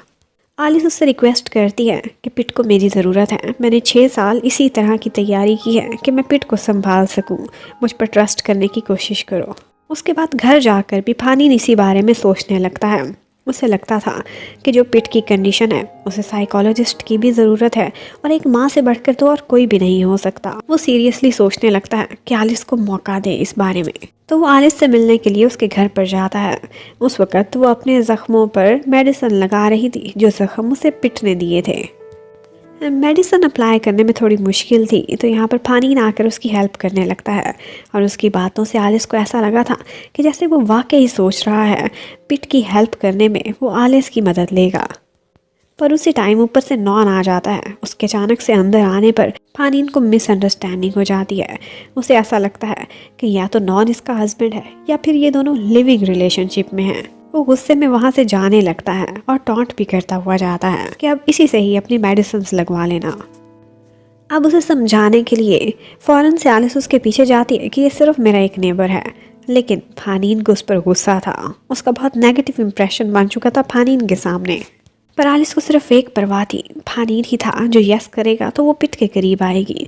वो उसके सामने नील डाउन होकर रिक्वेस्ट करती है कि चाहे जो भी हो जाए मुझे एक मौका देकर देखो, मैं पिट की हेल्प करना चाहती हूँ। वो उसकी साइकी के सारे इश्यूज को हैंडल कर सकती थी, उसका ये कहना था। फानीन उसकी रिक्वेस्ट सुनने के बाद खामोशी से वहाँ से चला जाता है और कोई भी जवाब नहीं देता। अब घर आकर वो इसी बारे में सोचने लगता है, लेकिन वो यही फैसला करता है कि वो आलिस को हायर करेगा और उसकी हेल्प लेगा पिट के लिए, लेकिन कभी भी वो उसे ये अलाउ नहीं करेगा कि वो उसे बताए कि वो उसकी मम्मी है। अब उसके बाद नेक्स्ट डे पिनियो की ग्रेव पर आलिस भी आई हुई थी और वहीं पर ही जब फानीन आता है तो उन दोनों का आमना सामना होता है। यहाँ पर जब वो आलिस से बात कर रहा होता है तो एक ट्री ब्रांच उस पर गिरने वाली होती है कि वो उसे बचा लेता है। यहाँ पर थोड़ा रोमांटिक सीन क्रिएट होता है, लेकिन फानीन जख्मी भी हो गया था और अब की बार उसे मेडिसिन आकर आलिस लगाती है और यहीं पर बैठे बैठे फानीन उसे कहता है कि मैं तुम्हें एक चांस देने के लिए रेडी हूँ। ये सुनकर आलिस को अपनी लाइफ की बहुत बड़ी खुशी मिलती है। फानीन कहता है कि मैं पीट को तुम्हारे वाले स्कूल में ही एडमिशन दिलाने लगा हूँ, लेकिन उसकी शर्त ये थी कि वो कभी भी उसको ये ना बताए कि वो ही इसकी रियल मदर है। आलिस को उसकी हर शर्त मंजूर थी, बस वो पीट के करीब आना चाहती थी। उसके बाद आलिस बहुत खुश जब अपने घर जाती है तो दिखाते हैं उसने फानीन की सारी निशानियां अभी तक अपने पास रखी हुई थी, वो उसे कभी भी नहीं भुला पाई थी। जबकि फानीन को दिखाते हैं वो भी अपने घाव देखकर सिर्फ और सिर्फ आलिस को ही याद कर रहा होता है। आज पीट ने अपने फर्स्ट डे स्कूल जाना था और उसके दादाजी ने एक लंबे टूर पर ओवरसीज़। आज पहले दिन वो स्कूल आता है तो आगे उसकी टीचर पाटशा उसका वेट कर रही होती है। आलिस ने अपना यही नाम रखा हुआ था ताकि वो सबसे बच सके और नीराफाई में से कोई उसे ना पहचान पाए। आलिस उसके हर किस्म के बिहेवियर का नोटिस लेती थी। वो बच्चों के बीच घुलने मिलने वाला बिल्कुल भी नहीं था, लेकिन आलिस इस तरह से उसे उसके फ्रेंड्स के बीच में ले जाती है कि उसे रियलाइज़ भी नहीं होता और वो लोगों के बीच घुलने मिलने लगता है, उनसे दोस्ती भी करना स्टार्ट कर देता है। लेकिन बच्चों की रेसिंग के दौरान थोड़ी फिजिकल एक्टिविटी की वजह से उसको एक अटैक हो जाता है। उसकी हार्ट कंडीशन अभी भी नॉर्मल नहीं थी, वो बाकी बच्चों के बीच नहीं रह सकता था। आज उनको रियलाइज़ होता है। वो फ़ौरन से उसकी जान बचाने के लिए उसे डॉक्टर के पास ले जाते हैं। डॉक्टर ने कहा था कि इसके साइकोलॉजिकल इश्यूज़ की वजह से इसे हाइपर सेंसिटिविटी भी है और अभी ये स्कूल जाने के लिए बिल्कुल भी रेडी नहीं।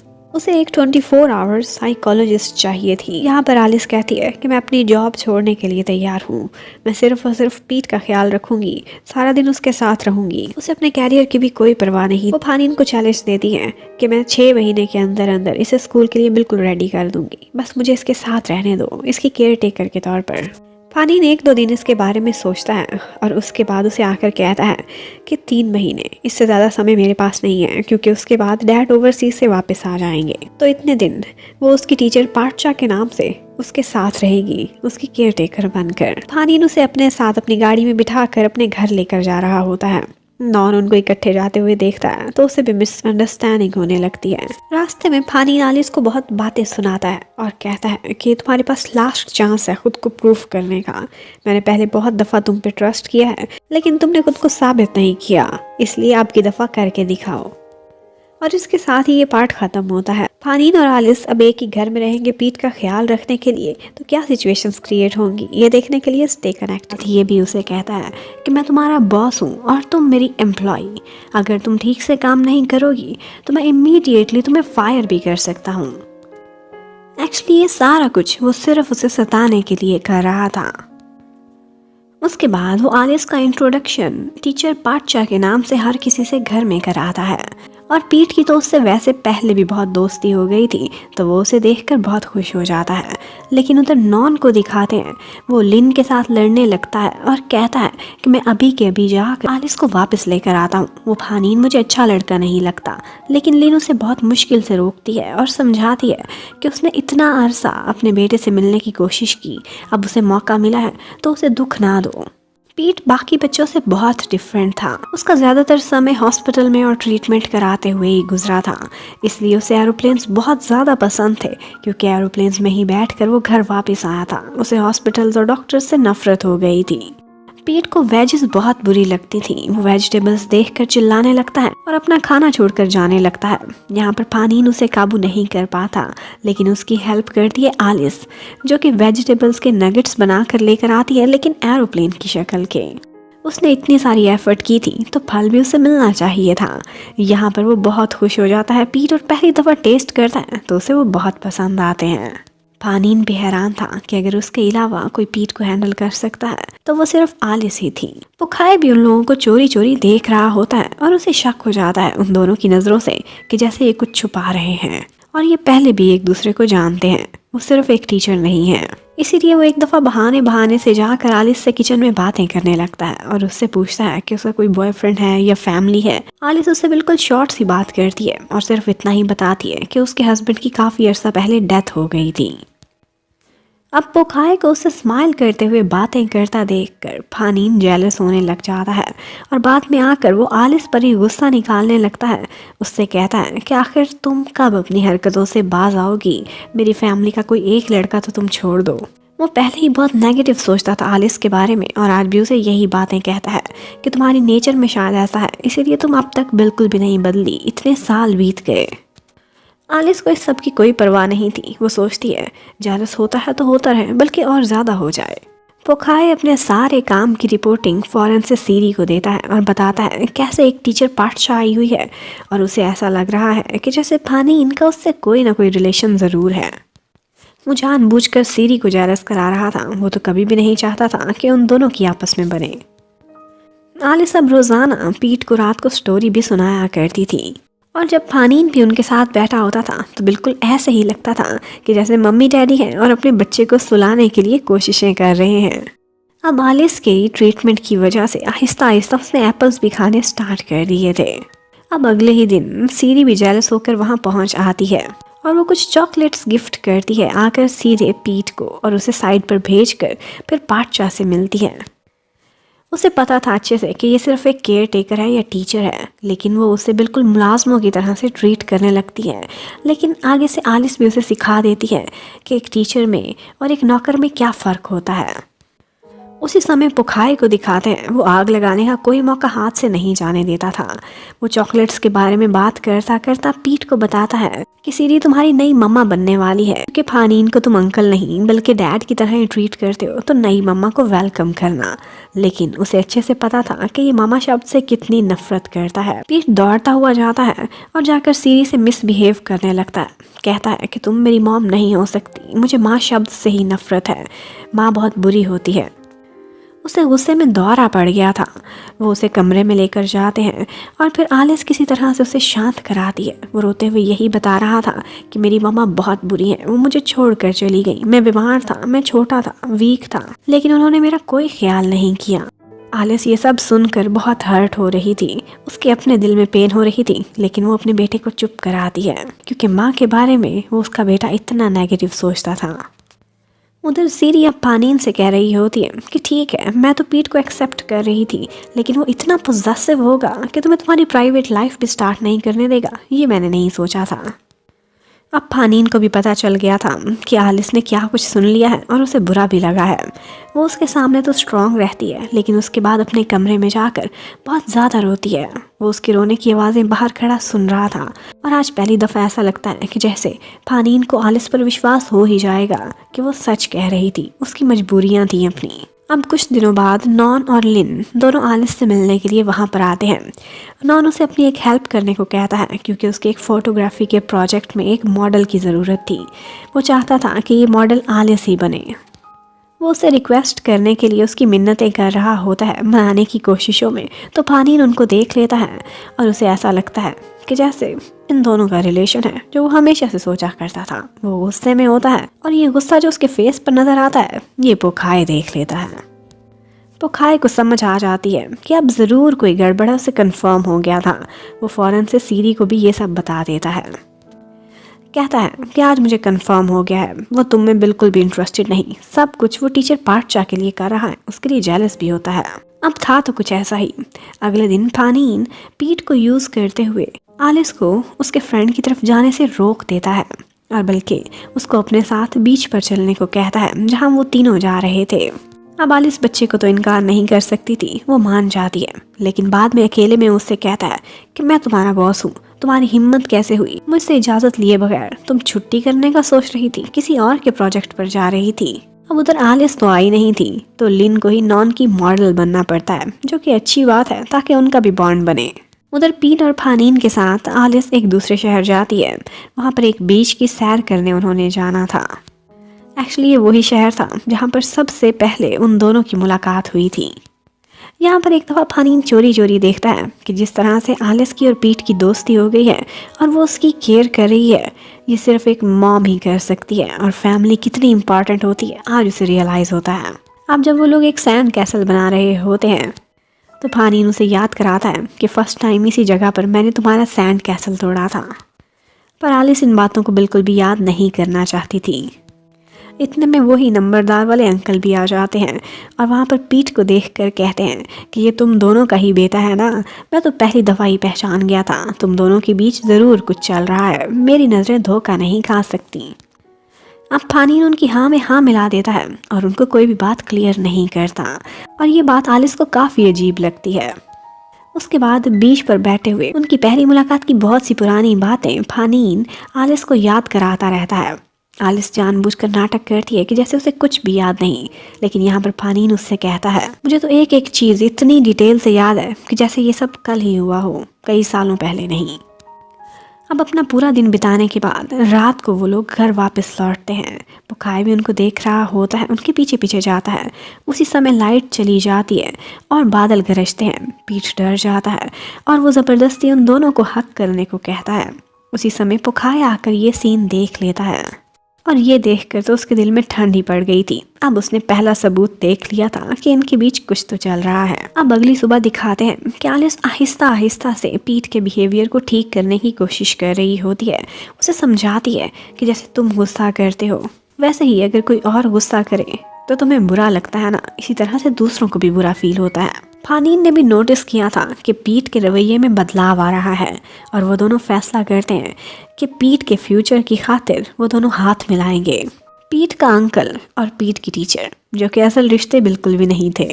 फानीन एक दफ़ा से बोर्ड ऑफ डायरेक्टर्स की मीटिंग में जाता है और वहाँ पर एक दफ़ा सीरी बहुत खुश थी। उसे लगा था कि जैसे वो चेयरवुमन बनने वाली है, क्योंकि अपनी तरफ से उसने 20% शेयर्स हासिल कर लिए थे।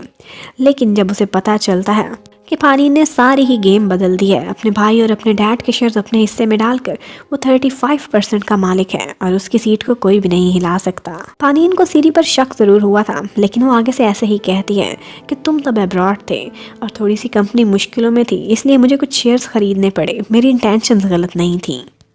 वैसे भी हम दोनों शादी करने वाले हैं, मैं तुम्हारी साथी बनना चाहती हूँ, तुम्हारी हेल्पर भी। फानीन को पुखाई पर बड़ा एतबार था। वो उससे जाकर अकेले में ये बातें पूछता है तो वो आगे से मासूम बनने का नाटक करता है। कहता है कि मुझे अकाउंट्स के काम से कभी फुर्सत मिली ही नहीं कि मैं इन स्टॉक्स के कामों की कोई भी खबर रखता, जैसे उसे कुछ भी ना पता हो। और सीरी तो बहुत ही गिरी हुई लड़की थी। वो किसी से शेयर्स खरीदने के लिए उसके साथ फ्लर्ट कर रही होती है कि पुखाई ऊपर से आता है और उस लड़के को पंच कर देता है और लड़ता ये कहकर है कि ये मेरे भाई की होने वाली वाइफ है, तुम्हारी हिम्मत कैसे हुई इसे टच करने की। अब बाद में सीरी उसे समझाती है कि देखो, प्रोफेशन को और प्राइवेट लाइफ को अलग अलग रखो, बस थोड़ा सा बर्दाश्त करो, कुछ दिनों की बात है और फिर मैं फानीन से शादी कर लूँगी और जैसे ही उससे शादी करूँगी ये कंपनी हमारे हाथों में होगी और हम दोनों इसके मालिक होंगे। लेकिन पुखाई कहता है अपनी आंखें खोलो, वो तुमसे शादी नहीं करने वाला।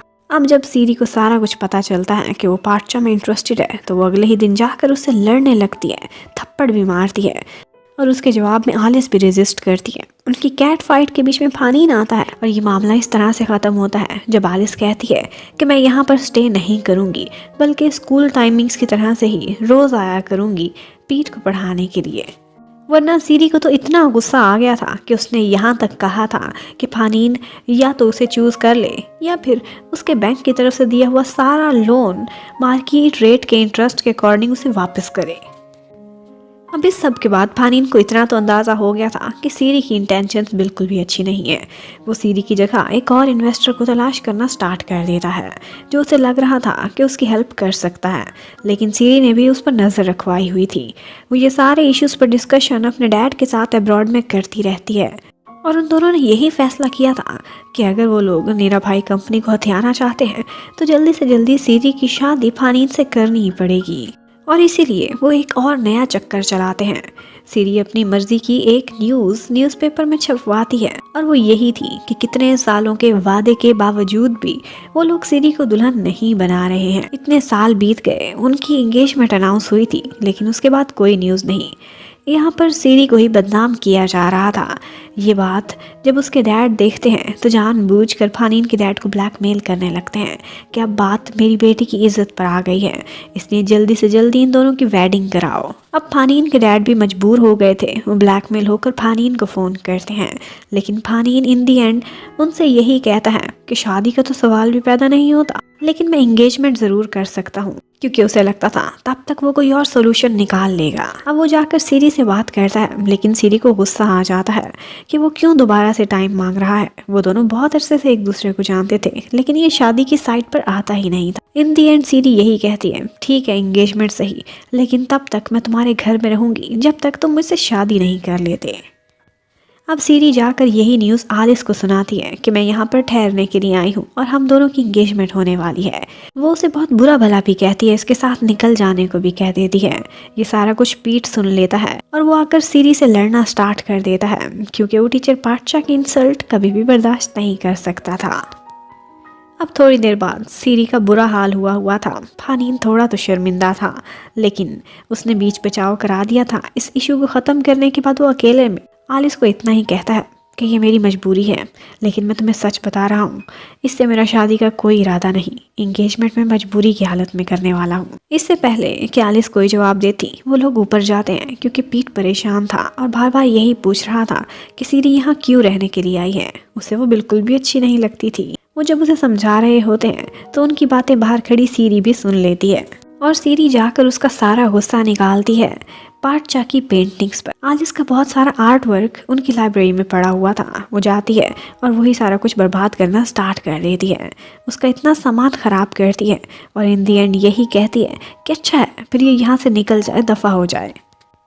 अब आलिस ने अपना सारा गुस्सा फानीन पर निकालना था। वो मूड ख़राब कर लेती है और इन दी एंड जब वो लोग उसे घर छोड़ने जा रहे होते हैं तो यहाँ तक होता है कि पीट इतना परेशान था, उसे तो लगा था कि टीचर की कहीं तबीयत ही ना ख़राब हो। वो खामोश बहुत थी, लेकिन आलिस फानीन को खुद को टच भी नहीं करने दे रही थी।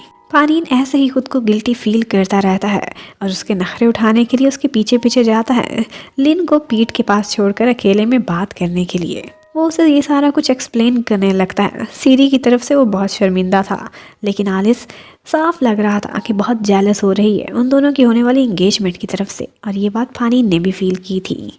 पर जब वो पूछता है तो वो कहती है कि मेरी तुम्हारी सारी यादें उस रात के साथ ख़त्म हो चुकी। लेकिन फानीन स्माइल करने लगता है कि यादें तो तुम्हें अभी भी आती हैं, और फिर साथ ही साथ उसे कहने लगता है कि मैं कोई ना कोई सॉल्यूशन जल्दी निकाल लूँगा, तुम फिक्र ना करना बल्कि वेट करना। लास्ट टाइम जब मैंने तुम्हें दोबारा देखा था तो पिनियो तुम्हारे साथ था, तुम्हारा हस्बैंड बनकर, इसीलिए मैंने तुम पर गिव अप किया था, लेकिन अब ऐसा कुछ भी नहीं है। वो आलिस को किस करता इससे पहले ही लिन और पीट वहाँ पर पहुँच जाते हैं। लिन ने भी फील कर लिया था कि आलिस बहुत अपसेट है फानीन की होने वाली इंगेजमेंट की वजह से।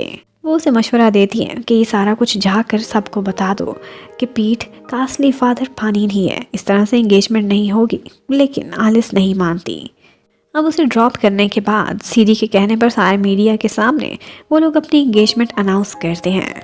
सीरी तो इवेंट की अरेंजमेंट्स के लिए बहुत एक्साइटेड थी, लेकिन फानीन को किसी भी चीज़ में कोई भी इंटरेस्ट नहीं था। सीरी की इतनी एक्साइटमेंट देखकर पोखाई को भी गुस्सा आ रहा था। वो जेलस हो रहा था और उससे बार बार मिलना चाहता था, बट पोखाई को पता चल गया था कि ये मुझे इग्नोर कर रही है। उधर फानीन को पता चलता है कि पीट को फीवर हो गया है, उसकी तबीयत बहुत ख़राब थी और वो सपने में अपनी मॉम को ही देखे जा रहा था। मॉम को बार बार बुला रहा था। इसका यही मतलब था कि उसको मॉम से नफरत नहीं है, बल्कि उसे गुस्सा है, नाराज़गी है, वरना मॉम से कैसे कोई नफरत कर सकता है। ये सुनकर फानीन बहुत दुखी हो जाता है। वो आलिस को लेने के लिए जाता है, लेकिन नॉन आगे से उसका रास्ता रोकता है, क्योंकि ऑफ कोर्स वो फानीन को अपना राइवल समझता था। वो तो उससे लड़ना चाहता था, लेकिन आलिस पीट का सुनकर फौरन से उसके साथ जाने के लिए तैयार हो जाती है। पर नॉन को लगता था कि ये सब झूठ है, वो सिर्फ एक बहाने से आलिस को अपने साथ ले जा रहा है। फानीन से चिढ़ाने के लिए कहता है कि तुम इंतजार करते रह जाओगे, मैं तो आलिस को ले चला। उधर सीरी पोखाई को एक सुनसान जगह पर अपने साथ ले जाती है, और जब वो उसके करीब आने की कोशिश करता है तो उसे अपने गुंडों से बहुत पिटवाती है और कहती है कि अगर तुमने आइंदा फिर से कोई चालाकी करने की कोशिश की तो मैं तुम्हें यहीं पर ही मरवा के कहीं फेंकवा दूंगी, पता भी नहीं चलेगा तुम्हारी लाश कहाँ है। लेकिन पोखाई भी बहुत चालाक था। वो फ़ौरन से उसकी वीकनेस पकड़ता है और कहता है कि अगर तुमने मुझे इस तरह से राह चलते मरवा दिया तो नीरा भाई को अपने हाथ में करने के लिए तुम्हारी हेल्प कौन करने वाला है मेरे अलावा। उधर घर में दिखाते हैं कि डॉक्टर पीट को चेकअप करने के बाद यही सजेस्ट करता है कि उसे हॉस्पिटल से नफरत है, कोशिश करें कि जिनको वो पसंद करता है उनके साथ ही वो घर पर रहे तो बेटर रहेगा। एक्चुअली वही डॉक्टर था जिसने थाईलैंड में ही पीट के जन्म के टाइम पर उसका ट्रीटमेंट किया था और वो आलिस को पहचान भी चुका था। उसे उनके नाटक का तो पता चल गया था कि ये नाम बदल के फिर रही है, लेकिन वो फानीन को यही मशवरा देता है कि देखो पीट को उसकी मॉम की ज़रूरत है। वो अपने माँ बाप के बगैर बड़ा हुआ है, उनकी कमी उसको हमेशा महसूस होती है, इसलिए बेहतर है कि उसकी मॉम उसके करीब ही रहे और उसकी मॉम बनकर रहे तो उसको साइकोलॉजिकली बहुत अच्छा असर होगा। अब फानीन आकर यहाँ पर उसे कहता है कि तुम पीट की मॉम हो और मैं तुम्हें ये अधिकार दिलाऊंगा ये नाम भी दोबारा से। थोड़ी देर बाद सीरी ऊपर से आती है और उन दोनों को पीट के पास अकेले बैठ देखकर वो बहुत जेलस हो जाती है और चाहती थी कि आलिस अब यहाँ से चली जाए, लेकिन फानीन कहता है ठीक है वो चली जाएगी, लेकिन फिर तुम्हें सारी रात यहाँ बैठकर पीट का ख्याल रखना होगा। अब सीरी को तो बहुत गुस्सा आ गया था। वो क्या करती है कि फ़ौरन से जाती है फानीन के डैड को कॉल करके बातें लगाने लग जाती है कि एक टीचर बादशाह है जिसके साथ दिन दहाड़े आपका बेटा चक्कर चलाता फिर रहा है मेरी नज़रों के सामने ही। और इस तरह की बातें करके वो फानीन के डैड को बहुत गुस्सा दिला देती है। पीट अब सो गया था, उसकी तबीयत भी थोड़ी बेहतर हो गई थी, तो वो दोनों इकट्ठे बाहर खाना खाने के लिए जाते हैं क्योंकि उन दोनों ने ही परेशानी में सारा दिन कुछ भी नहीं खाया था। यहाँ पर फानीन के फेस पर थोड़ा सा खाना लग जाता है जो कि आलिस उसके करीब आकर वाइप करती है और उसके बाद जब वो लोग वहाँ से वापस जा रहे होते हैं तो फानीन को पुरानी यादें आने लगती हैं। जैसे एक दफ़ा बीच पर उसका हाथ पकड़ना चाहता था, आज फिर वही करना चाहता था, लेकिन उसकी हिम्मत नहीं हो पाती। पर वो इतना ज़रूर कहता है कि मैं हर कोशिश करूँगा, मैं वादा करता हूँ ये वेडिंग नहीं होगी। लेकिन आलिस कहती है कि इस सब से मेरा कोई ताल्लुक़ नहीं, तुम जिससे मर्जी जाकर शादी करो। लेकिन फानीन पर कोई असर नहीं था। वो कहता है कि बस इतना वादा करो कि तुम मेरा इंतज़ार करोगी। उसे जाते जाते रोक कर ये भी बोलता है कि मैं दोबारा से तुम्हें खोना नहीं चाहता, मैं सच बता रहा हूँ, मैं सीरी से प्यार नहीं करता, मैं उसी से शादी करूँगा जिससे मैंने सच्चा प्यार किया था। और अब लगता है कि जैसे उनका बॉन्ड फाइनली बन ही चुका है। और दूसरी तरफ घर पर हमें दिखाते हैं कि पोखाए उल्टा अब सीरी को ही तंग करने लग गया था।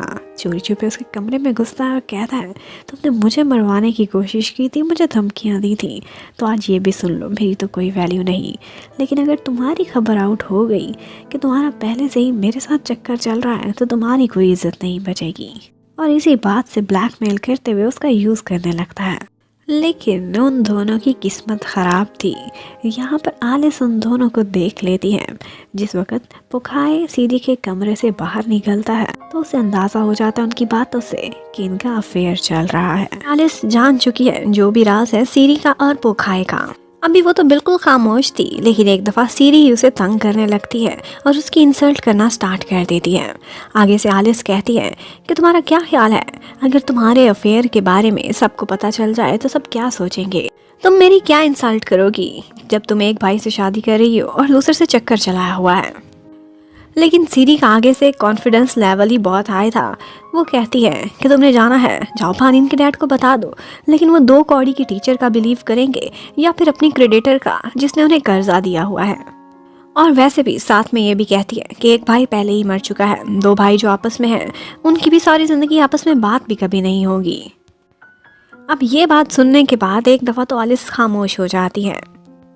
थोड़ी देर बाद फानीन देखता है कि आलिस क्योंकि जाने वाली है, इसलिए पीट उसके साथ बहाने करने लगता है कि मैं फिर से थोड़ा बीमार लग रहा हूँ ताकि आलिस लौट कर ना जाए। और इन दी एंड वो उसे बनाने में कामयाब हो ही जाता है कि आज फिर एक और दिन टीचर पाठशाह उसके साथ रहे। उधर सीरी गुस्से से भरी हुई जाकर पोखाए से कहने लगती है कि पाठशाह खतरनाक हो गई है, वो हमारा राज जानती है, इसीलिए जाओ तुम भी जाकर उसका बैकग्राउंड चेक करो, उसकी कोई कमज़ोरी पता करा कर लाओ ताकि हम भी उसे ख़रीद सकें। दूसरी तरफ दिखाते हैं कि लिन और नॉन दोनों मिलकर आलिस के लिए एक बर्थडे सरप्राइज रेडी कर रहे होते हैं, लेकिन उन्हें क्या पता था कि आज फिर से पाठशाह ने आना ही नहीं है। वो लोग भी बहुत बेसब्र थे। वो उसकी बर्थडे मनाने के लिए पीट और फानीन के घर पर ही पहुंच जाते हैं क्योंकि उसे सरप्राइज देना चाहते थे। फानीन जब नॉन को वहाँ पर देखता है तो वो तो बहुत जेलस हो जाता है, क्योंकि फानीन से पहले नॉन उसे विश करे ये उसे एक्सेप्ट नहीं था। अब इसी जेलसी में वो जाकर पीट को यूज करने लगता है और उसे बताता है कि फ्रेंड्स आए हुए हैं टीचर पाठशाह के और वो उनके साथ अपनी बर्थडे मनाएगी। अब पीट को लगा था कि वो फ्रेंड्स पाठशाह को लेकर यहाँ से चले जाएंगे और ये पीट को बर्दाश्त नहीं होता। वो गुस्से में जाता है और उन सारों से लड़ाई करना स्टार्ट कर देता है। सारे गिफ्ट्स और केक हर चीज रुइन कर देता है। फानीन को नहीं अंदाजा था कि पीट इस तरह का रिएक्शन देगा। उसे लगा था कि बस किसी बहाने से ही वो टीचर को रोकेगा, लेकिन इतना सारा गुस्सा और गड़बड़ करने के बाद अब पीट खुद भी बहुत शर्मिंदा था और गुस्से के मारे वो रोने भी लग गया था। लेकिन यहाँ पर एक और प्रॉब्लम क्रिएट हो जाता है।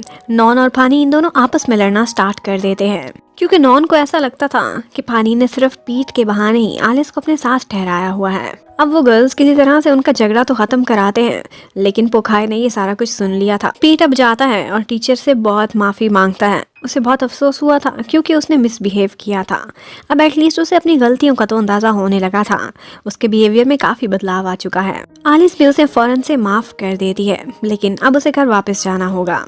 अब जब फानीन उसे ड्रॉप करने के लिए जा रहा होता है तो एक दफा रोड साइड वो गाड़ी को रोकता है और डेट चेंज होने से पहले ही वो एक छोटी सी स्वीट के साथ उसकी बर्थडे सेलिब्रेट करता है और इस तरह से वो दोनों एक क्यूट सा मोमेंट सेलिब्रेट करते हैं। अब नेक्स्ट ही डे सीडी नॉन के घर पर आती है, क्योंकि उसे पोखाई के थ्रू वो सारा राज पता चल गया था कि नॉन पाठशाह में इंटरेस्टेड है।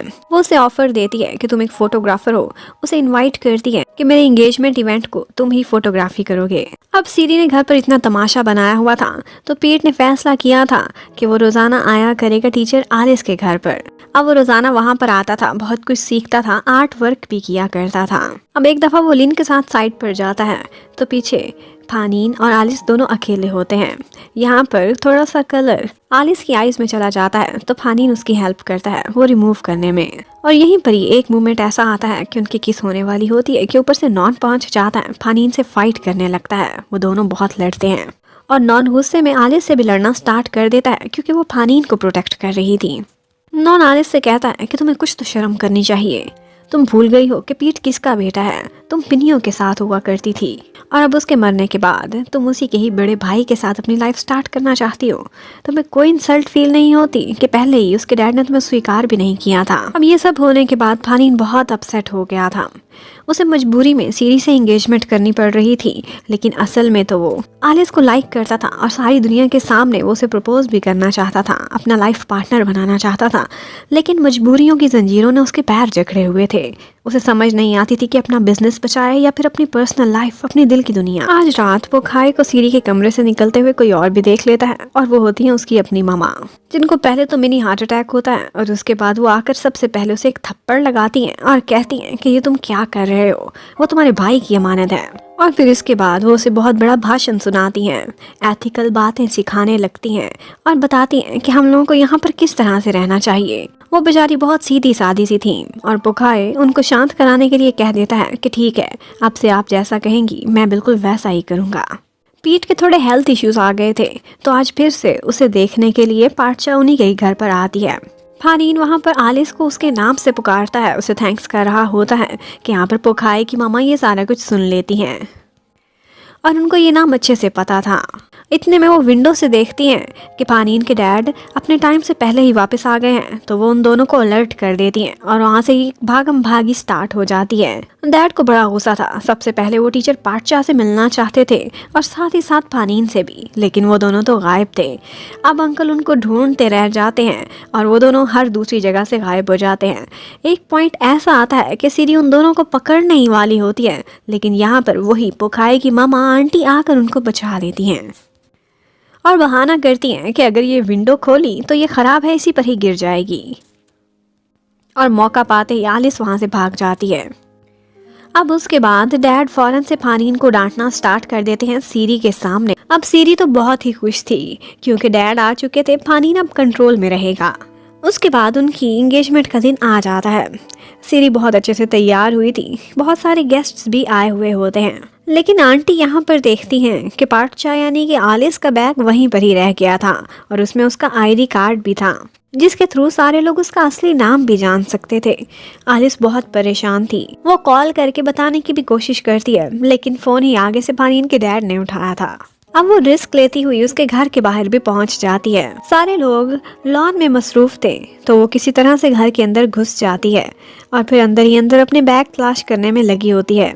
पीठ के कमरे में तो वो बैग था नहीं, क्योंकि आंटी ने वहां से उठाकर छुपा लिया था। उधर इवेंट के मौका पर बाहर फानीन का और नॉन का आमना सामना हो जाता है। नॉन उसे वार्निंग देने लगता है कि आली सब सिर्फ मेरी है, देखो तुम्हारी तो आज एंगेजमेंट हो चली। और फिर फानीन को डराने के लिए वो लोगों के सामने एक अनाउंसमेंट भी करने लगता है। फानीन को तो यही लगा था कि सबको बताने वाला है कि पीठ की मम्मी एलिस पाटशाही है, लेकिन वो कुछ और ही कह देता है, उनको बधाई देता है। उधर आलिस जब छुपी हुई होती है तो उसे पीठ पकड़ लेता है और उसके साथ लुका छुपी खेलने की जिद करने लगता है। यहाँ पर एक दफा फानीन के डैड उसे पकड़ने ही वाले होते हैं, लेकिन इत्तेफाक से उसके फेस पर हाथ था जब वो गिनती गिन रही थी और आंटी फौरन से उन्हें वहां से भेज देती हैं ताकि आलिस न पकड़ी जाए। पर और तो कुछ नहीं होता, लेकिन आलिस एक ऐसा सीन देख लेती है जो देखकर वो बहुत हर्ट होती है। फानीन और सीरी की एंगेजमेंट का सीन, ये देखकर उसका बहुत दिल टूटा था। थोड़ी देर बाद सीरी ने भी फानीन और आलिस को इकट्ठे देख लिया था जो अब मिलकर बैग तलाश कर रहे थे, और वो ये देखकर बहुत गुस्सा करती है और कहती है कि हमारी एंगेजमेंट वाले दिन भी तुम इसी लड़की के लिए समय निकाल रहे हो, तुम बिल्कुल भी सीरियस नहीं हो। लेकिन इतने में लिन को बैग मिल जाता है और वो लोग वहाँ से निकल जाते हैं। पर अब अंकल को शक हो गया था।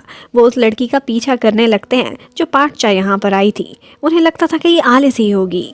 वो उन लोगों का पीछा करते करते आलिस के नए वाले घर के बाहर पहुंच जाते हैं और उसे आवाजें लगाने लगते हैं कि पाटशा तुम बाहर निकलो। लेकिन फानीन किसी तरह से आकर उनको शांत कराता है कि यहाँ तमाशा ना बनाए और यहाँ से चलें। अब अंकल के जाने के बाद फानीन के सामने आलिस बहुत रोती है, क्योंकि उसे डर लग रहा था वो वापस आ गए हैं, उसे कभी भी पीठ से नहीं मिलने देंगे और अब पाटशा पर भी उनको शक हो चुका है। लेकिन फानीन उससे कहता है तुम फिक्र ना करो, मैं तुम्हारे साथ खड़ा हूँ।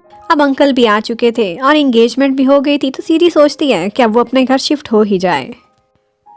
अब पोखाए एक दफ़ा कैफ़े में जाकर सीरी को मिलता है और उसकी ड्रिंक में कुछ ऐसा मिला देता है कि उसको तो बेहोशी आ जाती है। और उसके बाद वो उसकी ऐसी फ़ोटोज़ और वीडियोस बनाता है जिनको वो कल को यूज़ कर सकता है अगर वो पोखाए को टिश्यू पेपर की तरह इस्तेमाल करके फेंकने वाली होगी तो। अब जब सीरी अगले दिन उठती है तो उसे कुछ पता भी नहीं था कि उसके साथ क्या हो चुका है। उधर फानीन जब अपने अकाउंट्स को चेक करता है तो थोड़े अरसे बाद अब उसे पता चल गया था कि पोखाए ने बहुत बड़े बड़े घपले किए हैं उनके अकाउंट्स में। और सबसे बड़ी बात ये थी कि पोखाए उसके डैड के नकली साइन कर लेता था और इन्हीं साइन के थ्रू उसने बहुत लोगों को उल्लू बनाया था। ये तो ऑफिशियल इशू था, लेकिन फानीन अब पीट और आलिस दोनों सैड थे, उनको लेकर वंडरलैंड में जाता है ताकि थोड़ा तो उसका मूड सही हो।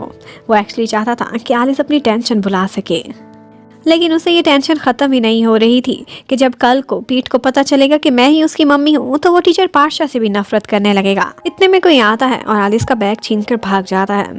एक्चुअली वो सीरी का ही गुंडा था, उसने उसका बैग मंगवाया था ताकि वो उसका आईडी कार्ड देख सके। अब सीरी उसका असली नाम जान चुकी थी। उधर नेक्स्ट डे फानीन पीठ को आलिस के घर पर ट्रेनिंग के लिए छोड़कर जाता है। पहले तो आलिस में हिम्मत नहीं हुई थी पीठ को कुछ बताने की, लेकिन उसने सोचा था कि आज वो ज़रूर उसे सारी हकीकत बता देगी कि वो ही उसकी मम्मी है। लेकिन ये वो उसे बताती उससे पहले ही सीरी फानीन के डैड को कॉल करके बताती है कि पाटशा ही आलिस है और इस टाइम पर पीठ आलिस के पास ही है। फानीन इन सारी चीज़ों से बेखबर उस टाइम पर अपने ऑफिस में था और पोखाए को समझाने की कोशिश कर रहा होता है। वो उससे एक्सप्लेनेशन मांगता है उन सारे घपलों की, लेकिन पोखाए बहुत ढीठ था, वो हर बात से मुकर जाता है। फानीन को बहुत दुख होता है, जिस तरह से उसने उसके साथ धोखा किया था उसने उसे अपना असली भाई समझा था और वही वैल्यू दी थी। लेकिन पोखाए ने साबित किया था कि वो इस काबिल ही नहीं था कि उसे प्यार दिया जाता। उधर पीठ आलिस के साथ बैठा होता है, वो हिम्मत करके उसे यही सच बताने वाली होती है कि मम्मी से प्यार करना चाहिए और कौन उसकी असली मम्मी है। इतने में ऊपर से फानीन के डैड आ जाते हैं, उसे बातें लगाना स्टार्ट कर देते हैं कि तुम्हारी हिम्मत कैसे हुई अग्रीमेंट को तोड़ने की। वो पीठ को उससे छीन लेते हैं और साथ ही साथ और पीठ को नफरत के साथ ये सच बताने लगते हैं कि आलिस ही तुम्हारी मॉम है और अब तुम्हें दोबारा से धोखा देने के लिए एक टीचर के रूप में तुम्हारे करीब आई हुई है। उनकी हर तरह से कोशिश थी कि पीठ को पूरी तरह से आलिस से नफरत हो जाए, वो उसका चेहरा भी दोबारा ना देखे। इतने में ऊपर से सीरी भी अपना रोल प्ले करने के लिए आ जाती है पुलिस को साथ लिए हुए और आलिस पर इल्जाम लगाती है कि इसने बच्चा किडनैप करने की कोशिश की थी और हम लोग यहाँ पर इसे रंगे हाथों पकड़ने आए हैं। आलिस वीक थी, खुद को कैसे बचाती। इन दी एंड उनकी पावर की वजह से वो अरेस्ट हो ही जाती है। अब पुलिस स्टेशन में पुलिस ऑफिसर और सारे लोग पीठ पर दबाव डाल रहे थे कि वो आलिस के खिलाफ स्टेटमेंट दे और कहे कि उसकी टीचर उसे किडनैप कर रही थी। लेकिन इतने में आलिस को पीठ के चीखने और चिल्लाने की आवाज़ें आने लगती हैं। वो इतना प्रेशर बर्दाश्त नहीं कर पाता, उसके साइकोलॉजिकल इश्यूज थे। वो वहाँ पर ही अपना रिएक्शन देना स्टार्ट कर देता है। अब वो किसी से भी संभाला नहीं जा रहा था, बहुत मुश्किल बन गई थी और अंदर जेल में आलिस बेचारी बहुत तड़प रही होती है। फानीन के डैड तो पीठ को और भी नफरत दिलाते जा रहे थे। इतने में फानीन आता है, सारी सिचुएशन को संभालता है और पीठ को शांत कराता हुआ अपने साथ घर ले जाता है और उसे सुला देता है। अब उसके बाद वो आता है और आलिस की बेल करा के उसे छुड़ा लेता है। उसके फ्रेंड से तो कुछ भी नहीं हुआ था, एक्चुअली एक लॉयर फानीन ने अरेंज करके भेजी थी। फानीन बहुत शर्मिंदा था जो कुछ उसके डैड ने आलिस के साथ किया था। वो उसके पास बैठकर उससे अपोलोजाइज करता है, लेकिन आलिस को किसी चीज़ की कोई परवाह नहीं थी। अगर थी तो सिर्फ यही कि पीट उससे नफरत करेगा और उसकी शक्ल भी नहीं देखेगा। अब घर आकर वो किसी तरह से यही देखने की कोशिश कर रही थी कि जो अग्रीमेंट उसने डैड के साथ साइन किया था उसे किसी तरह से लीगली ख़त्म कर सके। उसकी क्या वैल्यूज़ हैं, क्या वो अपने बेटे को वापस पा सकती है कि नहीं। उसके फ्रेंड्स अलग परेशान थे क्योंकि वो कुछ खा पी ही नहीं रही थी। नॉन तो लिन के पास आता है और उससे पूछने लगता है कि ये फानीन में इंटरेस्टेड है, ये क्यों इतना कुछ कर रही है, क्या इसे थोड़ी सी भी शर्म नहीं आ रही। पिनियो इसका हस्बैंड था और अब उसके भाई के साथ ये शादी करेगी। लिन से ये सारा कुछ नहीं बर्दाश्त होता, वो गुस्से में बोलने लगती है। कहती है कि तुम्हें पता ही क्या है, इसकी हकीकत क्या है। पिनियो से कभी भी उसका कोई रिलेशन नहीं था, बल्कि पीट का असली डैड तो फानीन ही था। फानीन को वो पहले जानती है, पिनियो से शादी से भी पहले। अब नॉन को भी वो राज पता चल गया था जो आलिस की जिंदगी का सबसे बड़ा सीक्रेट था। उसके बाद हमें फानीन को दिखाते हैं, वो मौका देखकर पीट के पास जाता है और उसे समझाने की कोशिश करने लगता है कि तुम्हारी नज़र में एक मम्मी की क्या रोल होते हैं। पीट बताता है कि बच्चे का ख्याल रखना, प्यार करना, उसकी केयर करना। फानीन उसे ये रियलाइज कराने की कोशिश करने लगता है कि ये सारे रोल तो तुम्हारी टीचर पाठशाला ने पूरे किए हैं कि नहीं, और वही तुम्हारी मम्मी भी है। क्या सच बताओ वो नफरत के काबिल है। और उसे समझाता है कि किस तरह से उसकी मजबूरियां थीं जैसे हम लोगों की होती हैं। फानीन ने उसे ये सारा कुछ इतने अच्छे से समझाया था कि पीट समझ जाता है और वो ये भी मानता है कि उसे पाठशाला से नफरत नहीं है, बल्कि उसे मम्मी के रूप में पाठशाला बहुत अच्छी लगी है। उधर पोखाई की कहानियां भी ख़त्म नहीं हुई थी। डैड आकर उसकी बहुत इंसल्ट करते हैं, उसे घर से निकल जाने को कहने लगते हैं। वो बार बार उसे नीच और गंदा खून पता नहीं क्या क्या कहे जा रहे थे। पोखाई इन्हीं बातों से पहले ही बहुत जलता था। वो कहता है कि आप इनकी क्यों रिस्पेक्ट करती हैं, हम लोगों को यहाँ से निकल जाना चाहिए। और फिर जब वो घर छोड़कर चला जाता है तो उसके बाद दिखाते हैं कि फानीन के डैड की बहुत तबीयत बिगड़ जाती है। उधर आलिस को सिर्फ और सिर्फ पीट की यादें आ रही थी। इतने सालों बाद उसको अपना बेटा मिला भी तो उससे बिछड़ गया। अब वो बहुत परेशान होती है, लेकिन फानीन था ना उसकी हेल्प करने के लिए। उसने वादा किया था कि वो उसे पीठ से ज़रूर मिलाएगा। वो उसे एक लॉयर के पास भेजता है और आलिस उससे मिलकर यही सॉल्यूशन तलाश करने लगती है कि किसी तरह से वो अपने बेटे की मामा डिक्लेयर हो सके, उससे मिल सके। उधर पोखाई को दिखाते हैं, घर से निकाले जाने के बाद अब वो सीरी से मिलने के लिए जाता है और उससे कहता है कि तुम बोर्ड ऑफ डायरेक्टर्स में हो, अपनी पावर्स को यूज करते हुए मुझे अपने साथ हायर करके कंपनी में वापस लेकर आ सकती हो। लेकिन सीरी के लिए अब वो यूजलेस था क्योंकि उसका राज खुल चुका था, कोई उस पर कैसे एतबार करेगा। वो उसे अपने जूते की नोक पर रखने लगती है और उसी समय पोखाई अपनी वही वीडियो टेप्स निकाल लेता है और उसे बताता है कि इसमें तुम्हारे लिए एक गिफ्ट है, आप जब ये सीरी देखेगी तो उसके बाद उसे पोखाई के इशारों पर नाचना ही पड़ेगा। उधर घर पर दिखाते हैं कि डैड अब फानीन को भी डांटते हैं कि तुम्हारी हिम्मत कैसे हुई, मेरे खिलाफ जाकर तुमने उस लड़की की बेल कराई। और साथ ही साथ पीट भी दादाजी से लड़ने लगता है क्योंकि अब वो अपनी मम्मी के खिलाफ एक शब्द भी नहीं सुन सकता था। कहता है कि मैं उसकी इंसल्ट कभी बर्दाश्त नहीं करूंगा, टीचर पाठशाही मेरी मम्मी है। अब उनका बेटा और पोता दोनों बागी हो गए थे तो डैड की तबीयत तो और भी खराब होने लगती है। पीट तो बहुत बेचैन था अपनी मम्मी से मिलने के लिए, तो यहाँ पर फानीन उससे वादा करता है कि कल हम चोरी चोरी आपकी मम्मी से मिलने के लिए जाएंगे। उधर आलिस भी बहुत रेडी थी, उसके लिए इतना कुछ तैयार किया था कि आज फिर पीट उसके पास पढ़ने के लिए आएगा। लेकिन फानीन जब चोरी चोरी से गाड़ी में बिठाकर अपने साथ लेकर जा रहा होता है तो पता चलता है कि डैड तो काम पर गए ही नहीं थे, बल्कि उन पर नजर रखे हुए थे। वो कहते हैं मैं बूढ़ा हूँ लेकिन बेवकूफ नहीं, और फिर पीट को अंदर ले जाकर बंद कर देते हैं। अब फानीन घर पर आता है तो उसे पता चलता है कि इतनी देर वेट करने के बाद आलिस परेशान हो गई थी और पीट से और फानीन से मिलने उल्टा उन्हीं के ही घर पर चली गई है। अब किसी तरह से डॉज करके वो घर के अंदर एंटर तो हो जाती है, लेकिन फिर से डैड के हाथों पकड़ी जाती है। डैड उसकी इंसल्ट करने लगते हैं तो यहाँ पर आलिस कहती है कि मैंने भी लॉयर अरेंज किया है, अब हम एक दूसरे को कोर्ट में ही मिलेंगे। डैड को गुस्सा आने लगता है कि एक 2 कौड़ी की टीचर की इतनी औकात। वो गन निकाल लेते हैं और उसे शूट ही करने वाले होते हैं कि इतने में फानीन भी वहां पर आ जाता है। एक अलग तमाशा स्टार्ट हो जाता है। पीट एक तरफ तड़प रहा था और फानीन अपने डैड को समझा रहा होता है। फानीन किसी तरह से आलिस को शांत कराकर अपने घर से बाहर लेकर जाता है और आलिस को समझाता है कि तुम एक दफ़ा यहाँ से चली जाओ। पुखाए घर से निकाला जा चुका था और अपनी प्लानिंग्स करने में बिजी था। वो किसी को पैसे देकर न्यूज़पेपर में एक खबर चलवा देता है और वो यही होती है कि नीरा भाई का सीईओ जो कि फानीन है, अपने ही मरे हुए भाई की वाइफ के साथ आजकल चक्कर चलाने में चला हुआ है। अब इस न्यूज़ के बाद उनकी कंपनी की और उनकी बहुत बदनामी होती है। डैड सारा गुस्सा फानीन पर निकालने लगते हैं और ये न्यूज़ चलने के बाद उनके होटल को भी बहुत नुकसान पहुंचता है। उनके बहुत से कस्टमर्स पीछे हट गए थे। फानीन इस इशू को हैंडल करना चाहता था, लेकिन डैड कहते हैं तुम्हारा इमेज ऑलरेडी बहुत खराब है, इसलिए बेहतर है कि तुम किसी के सामने ना जाओ। और मीडिया जब सीरी तक अप्रोच करता है तो वो एकदम ग्लासेस लगाकर सारा टाइम रोती रहती है कि मुझे नहीं अंदाज़ा था कि मुझे धोखा मिलेगा, फानीन ऐसा निकलेगा। वो एकदम पिटीफुल फियांसी बनकर बहुत सारी हमदर्दियाँ समेटती है। ये सारा कुछ वो पुखाए के स्क्रिप्ट पर कर रही थी। अब पुखाए आगे क्या करेगा और फानीन के डैड खुद को इस सिचुएशन से निकालने के लिए क्या स्टेप्स लेंगे, यह देखने के लिए स्टे कनेक्टेड। नीरा भाई कंपनी की बदनामी के बाद उसकी शेयर वैल्यू बार बार गिर रही होती है। सीरीज सबसे बहुत खुश थी ताकि वैल्यू ज़्यादा गिरे और उसके बाद वो सस्ते दामों शेयर्स को खरीद के कंपनी अपने हाथों में कर ले। फानीन के डैड तो यही चाहते थे कि सीरी और फानीन की शादी हो जाए ताकि ये कंट्रोवर्सी तो ख़त्म हो, लेकिन आगे से सीरी के डैड कहते हैं मेरी बेटी क्यों शादी करे, उसके साथ तो धोखा हुआ है ना। उनकी तो ये प्लानिंग थी कि अच्छा है इन दोनों की इंगेजमेंट भी ख़त्म हो जाए ताकि और भी बदनामी और कंट्रोवर्सी उठे, शेयर्स और भी डाउन जाए। उधर पीट आजकल घर पर उदास रहता था, इसलिए वो बहुत परेशान था और एक दिन चोरी छुपे घर से बाहर निकल जाता है। फानीन उसका इतना ख्याल नहीं रख पाता था क्योंकि वो खुद कंपनी के इश्यूज में बिजी था। इतने में घर से आंटी का फोन आता है जो फानीन को बताती है कि पीट मिसिंग हो गया है।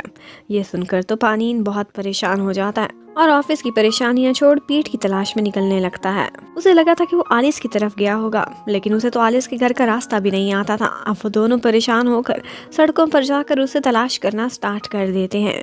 वो हर जगह उसे ढूंढ रहे होते हैं। पीट भी परेशान सा इधर उधर फिर रहा होता है। एक जगह ऐसी आती है जहाँ पर उनका आमना सामना हो जाता है।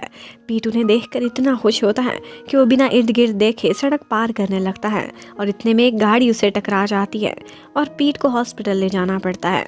डॉक्टर उनको बताता है कि पीट की कंडीशन सही नहीं है, इसे इंटरनल ब्लीडिंग हो रही है और इसका जल्दी ऑपरेशन करना पड़ेगा, लेकिन वो ऑपरेशन नहीं कर सकते थे क्योंकि उस वक्त ब्लड अवेलेबल नहीं था। आलिस ऑफर करती है कि वो अपना ब्लड डोनेट करेगी, लेकिन डॉक्टर मना कर देता है क्योंकि आलिस की बॉडी वीक थी, वो उसे ब्लड नहीं दे सकती थी। लिन और नॉन पहुंच जाते हैं, उनका ब्लड टेस्ट होता है लेकिन उनका ग्रुप मैच नहीं हो रहा था। अब उन लोगों को टेंशन होने लगती है कि ग्रुप ओ का ब्लड कहाँ से मिलेगा। आलिस की तो कंडीशन सही नहीं थी, वो वीक थी और फानीन कहता है कि मेरा ब्लड ग्रुप बी है। अब डॉक्टर उनको एक सरप्राइजिंग न्यूज़ देता है कि पीट का ब्लड ग्रुप भी बी है, ओ नहीं। अब फानीन परेशान था कि आलिस का भी ओ था और पिनियो का भी ओ, पीट का ओ क्यों नहीं है। सबसे पहले तो पीट की जान बचाना ज़रूरी था। वो फ़ौरन से ब्लड डोनेट करने लगता है, लेकिन उसके माइंड में यही क्वेश्चंस बार बार आते रहते हैं। उसे अब शक हो रहा था बहुत सी बातों से कि जैसे पिनियो का बेटा पीट नहीं है। उधर फानीन के डैड को भी ये न्यूज़ मिल गई थी। वो आते ही सबसे पहले आलिस से लड़ना स्टार्ट कर देते हैं। वो उसे कहते हैं कि जब से तुम हम लोगों की लाइफ्स में आई हो, मिस फॉर्चून ही लेकर आई हो, और उसे डरा धमका कर वहाँ से निकल जाने को कहते हैं। लेकिन आलिस कहती है मैं 7 साल पहले वाली सीधी सादी लड़की नहीं हूँ, मैं स्टूपिड नहीं हूँ, मैं अब कोर्ट के थ्रू अपने बेटे को लूंगी। ये सुनकर तो उसके डैड गला ही दबाना स्टार्ट कर देते हैं कि फानीन आकर बीच बचाव कराता है। वो हाथ जोड़कर अपने डैड से कहता है कि प्लीज़ आप समय को तो देखें, थोड़ी देर काम डाउन रहें। पीट की कंडीशन बहुत ख़राब है, उसे मॉम की ज़रूरत है, वो कैसे रिकवर करेगा। इतने में पीट की सर्जरी स्टार्ट हो जाती है। आलिस उस वक्त बहुत परेशान थी। यहाँ फानीन आकर उसको हिम्मत दिलाता है और नॉन को कहीं ना कहीं रियलाइज़ हो गया था कि वो थर्ड व्हील है, उसे इन दोनों को अकेला छोड़ देना चाहिए। थोड़ी देर बाद पीट का ऑपरेशन सक्सेसफुल रहता है। यहाँ पर फानीन अपने डैड से रिक्वेस्ट करता है कि थोड़े दिन के लिए आलिस को पीट के साथ रहने दें, उसकी रिकवरी अच्छी होगी। डैड इजाज़त देकर चले जाते हैं।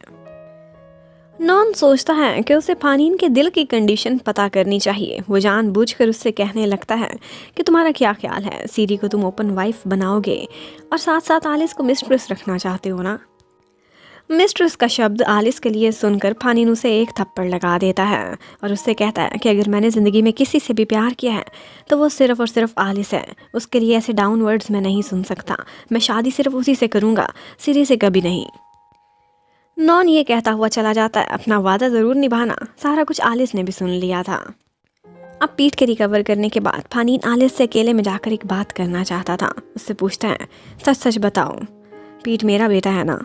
ये कैसे हो सकता है कि इत्तेफाक से ही उसका ब्लड ग्रुप मेरे से ही मैच किया है। और कहीं ना कहीं उसको ये भी अंदाज़ा हो गया था कि पिनियो पीट का असल फादर नहीं था। आलिस भी ये बात मान जाती है। आगे से वो गुस्सा करने लगता है, कितना अरसा मुझसे सच क्यों छुपाया? क्या बताती, पीट तुम्हारी नफरत और तुम्हारे बदले की निशानी है। वो बहुत दुखी हो गई थी। फानीन उससे कहता है कि मैं तब स्टूपिड था, मैं कभी भी तुमसे नफरत नहीं कर सका। मैंने सच जाने बगैर तुम्हारे साथ गलत किया, अब मुझे माफ़ कर दो। और उसके बाद वो वादा करता है कि वो पीट और आलिस तीनों एक साथ रहेंगे, वो अपनी फैमिली को प्रोटेक्ट करेगा। अब नेक्स्ट डे एक दफ़ा सीरी घर पर आती है तो आंटी सीरी से पूछती है कि पोखाई का कुछ पता है, वो कहाँ है? लेकिन सीरी तो अनजान बन जाती है कि मुझे आपके बेटे का क्या मालूम होगा। सीरी फानीन के डैड से मिलने के लिए आई थी। उधर डैड को लीगल नोटिस मिल चुका था और वो भी आलिस की तरफ से। ये देखकर वो बहुत अपसेट हो गए थे। फानीन ने फैसला किया था कि वो सच नहीं छुपाएगा, उनको बता देता है कि पीट मेरा बेटा है, पिनियो का नहीं। पिनियो तो सिर्फ और सिर्फ आलिस को प्रोटेक्ट करने के लिए उससे पेपर मैनेज करके रह रहा था। डैड को आलिस पर बिल्कुल भी यकीन नहीं था। वो कहते हैं कि वो अच्छी लड़की नहीं है, तुम्हें धोखा दे रही होगी। लेकिन फानीन का कहना था कि मैं सारा सच जानता हूँ, हम दोनों एक दूसरे से प्यार करते हैं और मैं उसी से शादी करूँगा, सीरी से नहीं। वो इतने ज़्यादा स्ट्रेस में आ जाते हैं इन सारी बातों को लेकर कि उन्हें हार्ट अटैक हो जाता है। इतने में आलिस भी नीरा भाई के घर पर फ़ोन कराती है क्योंकि वो फानीन और पीट की खबर लेना चाहती थी। लेकिन आगे से उसे पता चलता है कि फानीन के डैड को तो हार्ट अटैक आया है, वो हॉस्पिटल में है। फानीन उस वक्त बिल्कुल अकेला था, उसके साथ कोई भी नहीं था। थोड़ी देर बाद डॉक्टर आकर खबर देती है कि फानीन के डैड की जान बच गई है। पुखाए भी न्यूज़पेपर में जब ये सारा कुछ देखता है कि उसके डैड को ब्रेन हैमरेज हो गया था तो वो तो बहुत खुश होता है। वो सोचता है कि अब मेरा एंट्री करने का टाइम आ चुका। इतने में फानीन जब ऑफिस जाता है तो वहाँ पर बोर्ड ऑफ डायरेक्टर्स की इमरजेंसी मीटिंग लगी हुई होती है। वो लोग सारे मिलकर उसके खिलाफ एक प्लान बना रहे थे। वो कहते हैं कि फानीन तो अब डायरेक्टर नहीं रह सकता क्योंकि उसके पास मॉरल वैल्यूज ही नहीं बची। सीरी अब इस काबिल हो गई थी, इतने सारे लोगों को उसने साथ मिला लिया था कि अब वो नई प्रेसिडेंट के तौर पर वहाँ पर एंट्री करती है और उसके साथ पोखाई होता है जिसके बारे में वो अनाउंस करती है कि ये मेरा असिस्टेंट होगा। फानीन ने पहली दफ़ा सीरी और पोखाई को इकट्ठे देखा था। उसे अंदाज़ा भी नहीं था कि उसका भाई इतना गिर सकता है। लेकिन पोखाई खुश नहीं था क्योंकि सीरी ने उसे असिस्टेंट अनाउंस किया था, वाइस प्रेसिडेंट नहीं। वो अकेले में जाकर सीरी को धमकियां देने लगता है कि मुझे वाइस प्रेसिडेंट अनाउंस करो। लेकिन सीरी की तो अपनी कंडीशन ख़राब हो रही थी, उसे बार बार वॉमिट हो रही थी। वो एक क्लिनिक पर जाकर जब अपने टेस्ट कराती है तो उसे पता चलता है कि वो तो प्रेग्नेंट है। अब उसके डैड भी परेशान हो गए थे और उससे कहते हैं कि ये जो कोई भी है लेकिन इसे कवर अप करने के लिए अच्छा है तुम फानीन से शादी कर लो। ऑल्दो वो लोग खुद पहले इनकार कर चुके थे लेकिन अब उनको कोई तो कवर अप चाहिए था। पर सीरी तो इतनी जालिम थी, कहती है कि मैं ये सारा कुछ ख़त्म कर दूंगी, मुझे कोई औलाद नहीं चाहिए। लेकिन सीरी के डैड को भी बदनामी का डर था। वो फानीन के पास जाते हैं और कहते हैं कि देखो तुम्हारे डैड बीमार हैं। मैं कहता हूँ कोई बात नहीं, पुरानी दोस्ती को लेकर ऐसा करते हैं कि तुम मेरी बेटी सीरी से शादी कर लो, सारा कुछ पहले जैसा हो जाएगा, कंपनी भी बच जाएगी। अपनी तरफ से तो वो पुरानी दोस्ती निभाने आए लेकिन फानीन को अंदाज़ा नहीं था कि उनका असल मकसद क्या है। फानीन अब बहुत स्ट्रेस में चला गया था। उसके डैड भी यही चाहते थे कि वो सीरी से शादी करके कंपनी को बचाए और दूसरी तरफ उसने पीट और साथ साथ आलिस से वादा किया था कि वो एक फैमिली का दर्जा देगा उनको। अब वो कौन सी साइड को चूज करे वो इसी बारे में सोचता रहता है। फानीन ने अब पोखाय का पीछा करना शुरू कर दिया था कोई सोल्यूशन तलाश करने के लिए। वो उन दोनों की बातें सुन लेता है। जब सीरी और पोखाय एक दूसरे को ब्लैकमेल कर रहे होते हैं, सीरी उसे कहती है कि तुम ऐसा करो कि मेरी वो सारी पिक्चर्स और वीडियोस डिलीट कर दो, मैं तुम्हें वाइस प्रेसिडेंट बना दूंगी। इवन कि अपना लाइफ पार्टनर बनाने को भी रेडी हो जाती है। अब उसके बाद पोखाय वही फिल्म्स को डेवलप करने के लिए एक फोटोग्राफर के पास जाता है, लेकिन वो बताता है कि मेरी मशीन ख़राब है। नॉन भी एक फोटोग्राफर था, उस वक्त वहीं खड़ा हुआ था। वो कहता है कि इस फोटोग्राफर के पास अपनी एक फ़ोटो मशीन घर पर भी है, इससे हेल्प ले सकते हो अगर इमरजेंसी है तो। लेकिन नॉन तो पोखाय को मना करके चला जाता है। उधर सीरी कहाँ दबने वाली थी, वो तो पोखाय के सीक्रेट प्लेस पर तलाशी लेने पहुंची हुई होती है ताकि वो वही फिल्म्स को हासिल कर सके। फानीन भी उसका पीछा कर रहा होता है। इतने में पोखाय को सीरी अपने गुंडे से मरवाने लगती है। वो उससे यही पूछते हैं कि वो फिल्म्स कहाँ हैं, लेकिन वो सच बोलने वाला कहाँ था। वो तो इतना ढीठ था, अपना मुंह भी नहीं खोलता। इतने में सीरी के गुंडे पोखाय की कार की तलाशी लेने लगते हैं। उन्हें सीट्स के नीचे से कुछ फिल्म्स मिलती हैं और ये देखकर सीरी को लगता है कि अब गेम उसके हाथ में है। अब उसे पोखाय की कोई जरूरत नहीं थी। वो अपने गुंडों से कहती है कि इसका काम खत्म कर दो और फिर उस पर छुरी से एक वार करने से पहले उसे कहती है कि तुम तो जा रहे हो, लेकिन वादा करती हूँ हमारे बेबी का मैं बहुत ख्याल रखूँ। सीरी पोखाय को अपनी तरफ से मार डालती है और अपने गुंडों को कहती है कि इसकी लाश को ठिकाने लगा दो। अब जब वो लोग उसकी लाश को डिस्पोज करने की कोशिश कर रहे होते हैं तो उसी टाइम वहाँ से फानीन के आने की आवाज़ आती है। उसकी गाड़ी की आवाज़ सुनकर वो लोग भाग जाते हैं, लेकिन पोखाय मरा नहीं था। वो उसकी गाड़ी के सामने आ जाता है। ऑल्दो फानीन का वो दुश्मन बना हुआ था, लेकिन फिर भी वो उसकी जान बचाता है, उसे हॉस्पिटल ले जाता है। अब पोखाय को सब रियलाइज हो गया था। जिनके वो खिलाफ जा रहा था वही लोग उसे जान बचाने की कोशिश कर रहे थे। वो सबसे पहले तो अपनी मम्मी से माफी मांगता है जो हमेशा से बहुत अच्छी रही थी, लेकिन वो कब सेल्फिश हो गया, उनकी तरबियत का भी कोई ख्याल नहीं किया। उसे बहुत अफसोस था। और उसके बाद वो फानीन से भी अपोलोजाइज करता है। उसे लगता था कि मरने से पहले मुझे ज़रूर माफ़ कर देंगे। यहाँ पर काफ़ी इमोशनल सीन्स आते हैं। उधर सीरी को दिखाते हैं कि वो नकली फिल्म्स थी, पोखाय ने उसे उल्लू बना दिया था और अब वो गुस्से से पागल हो रही थी। फ्लैशबैक में दिखाया जाता है कि पोखाय ने फानीन को सारा सच बता दिया था कि किस तरह से सीरी ने उसकी जान लेने की कोशिश की क्योंकि उसके पास वीडियो टेप्स थी। और वो उसे ये भी बताता है कि सीरी प्रेग्नेंट भी है। लेकिन थोड़ी ही देर बाद ऑपरेशन थिएटर से पता चलता है कि पोखाय की डेथ हो गई है। अब अगले दिन जब ये न्यूज़पेपर में आती है तो सीरी के डैड तो सरप्राइज्ड नजर आते हैं, लेकिन सीरी ने तो खुद अपने हाथों से ये सब कुछ किया था। उसे जरा भी अफसोस नहीं हुआ था और ना ही वो हैरान थी। फानीन अभी इस दुख में से निकला भी नहीं था कि जब उसे ऑफिस इमरजेंसी में जाना पड़ता है तो पता चलता है कि सीरी ने सारे ऑफिस को नचवाया हुआ है।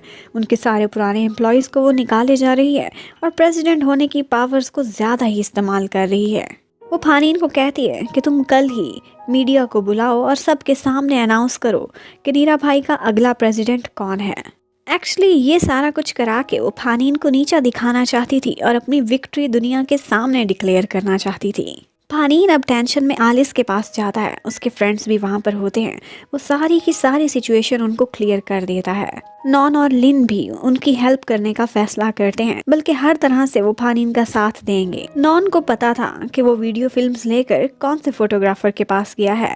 वो फौरन से वहाँ जाने का फैसला करता है और आलिस उस क्लिनिक जाती है जहाँ सीरी गई थी। वो फोटोग्राफर नॉन का जानने वाला था। वो उसको वही वीडियो फिल्म्स दे देता है, लेकिन उसी समय सीरी ने भी अपना एक बंदा उनके पीछे लगाया हुआ था। नॉन को ये बात रियलाइज हो गई थी। जैसे ही वो लोग वहाँ से बाहर निकलते हैं तो वो गुंडा आता है और उनसे फिल्म्स छीनकर वहाँ से भाग जाता है। जबकि उधर फानीन जाकर कोई सुराग लगाने की कोशिश कर रहा होता है जहाँ पर उसे पोखाय जख्मी हालत में मिला था। वहाँ पर कुछ गुंडे थे जो सीक्रेट एजेंट की शक्ल में उनके बीच मिल जाते हैं और वो वेपन उठा लेते हैं जो सीरी ने इस्तेमाल किया था। आलिस क्लिनिक में एक नर्स को साथ मिलाकर सीरी की फाइल तलाश करने की कोशिश करती है, लेकिन वो फाइल गायब थी। फिर दिखाते हैं कि वो सारे सबूत अब सीरी के हाथ लग गए थे और वो उन सब चीज़ों को आग लगा देती है। सीरी ने अपनी तरफ से सारे सबूत मिटा दिए थे, लेकिन फिर भी उसे बुरे बुरे सपने ज़रूर आते थे। वो गिल्टी थी, उसने पोखाय का मर्डर किया था। अब मीडिया के सामने प्रेस कॉन्फ्रेंस का दिन आ जाता है। पानीन सबको बताता है कि किस तरह से अब सीरी के पास 55% शेयर्स हैं, लेकिन इतने में एक सरप्राइज भी रेडी था। उसने 15% शेयर्स जिससे खरीदे थे वो अपने शेयर्स ऑलरेडी किसी और को बेच चुका था, और वो इंसान कोई और नहीं बल्कि पानीन का ही नया इन्वेस्टर था, जिसे वो किसी तरह से कन्विंस करने में कामयाब हो गया था। और इसलिए अब पानीन से प्रेसिडेंट की सीट कोई भी नहीं छीन सकता था। सीरी और उसके साथियों के लिए ये बहुत बड़ा सरप्राइज था। सिर्फ इतना ही नहीं, पानीन सबके सामने बताता है कि ये पोखाई की मर्डरर है। वो तो इनकार करती है कि मैं तो उसे जानती तक नहीं थी। इतने में नॉन और लिन सब में कुछ फोटोज डिस्ट्रीब्यूट करते हैं। ये वही फोटोज थी। एक्चुअली नॉन ने चालाकी की थी। उसने खाली टेप्स उस गुंडे को पकड़ा दी थी और असली खुद छुपाई हुई थी। इतने में आलिस मीडिया के सामने उस नर्स को भी ले आती है, जो सबके सामने बताती है कि सीरी प्रेग्नेंट भी है। सीरी जिस तरह से पानीन को बदनाम करने की कोशिश कर रही थी, वो हर चीज पलटकर अब उस पर आ चुकी थी। और सिर्फ इतना ही नहीं था, बल्कि पानीन ने उस टाइम पर उस गुंडे को देख लिया था जो मर्डर वेपन वहां से छुपा कर ले जाने की कोशिश कर रहा था। वो वेपन उनके हाथ लग चुका था और उसके ऊपर सीरी के फिंगरप्रिंट्स भी थे। अब पुलिस बहुत आराम से आती है और सीरी को वहां से अरेस्ट करके ले जाने लगती है। अब सीरी रोने लगती है और अपने डैड से अलग से बात करने की एक रिक्वेस्ट करती है, लेकिन वो अभी भी टेढ़ी की टेढ़ी ही थी। वो अपने डैड को किसी तरह से मनाती है, उनकी गन अपने पर्स में रख के वहां से भागने की कोशिशों में लग जाती है। वहां से भागते भागते एक दफा वो पानीन के डैड के सामने आती है। वो उसे पकड़कर पुलिस वालों को आवाजें लगाने लगते हैं। इतने में वहां पीट और आंटी भी पहुंच जाती हैं। अब सीरी ने गन निकाल ली थी और अपने दादा को बचाने के लिए पीट सामने आता है, और पीट को बचाते बचाते आलिस गोली खा लेती है। अब पानीन तो एकदम परेशान होकर रोने लगा था, लेकिन सीरी वहां से भागने में कामयाब हो गई थी। पुलिस उसका पीछा कर रही थी और इसी भागम दौड़ी में उसका एक एक्सीडेंट हो जाता है और वो उसी एक्सीडेंट में मारी जाती है। उधर आलिस को अब सारे लोग हॉस्पिटल ले जाते हैं। हर कोई बहुत परेशान था क्योंकि वो ऑपरेशन थिएटर में थी। यहाँ पर पहली दफा पानीन के डैड की आंखों में भी हमें आंसू नजर आते हैं। वो पानीन के सामने सब कुछ एक्सेप्ट करते हैं कि मैं बहुत जालिम था, मैंने बहुत सारी ज्यादतियाँ की हैं, आलिस को कभी एक्सेप्ट नहीं किया, मैं गलत था। आलिस का ऑपरेशन तो हो जाता है लेकिन वो होश में नहीं आती। लेकिन पानीन कहता है कि मैं हमेशा इसका इंतजार करूंगा जब तक ये कोमा से नहीं निकलती। और फिर फाइनली एक दिन आलिस को होश आ जाता है। उधर नॉन और लिन को भी दिखाते हैं। नॉन अब लिन को प्रपोज करता है और वो भी खुशी खुशी उसकी गर्लफ्रेंड बनने के लिए रेडी हो जाती है।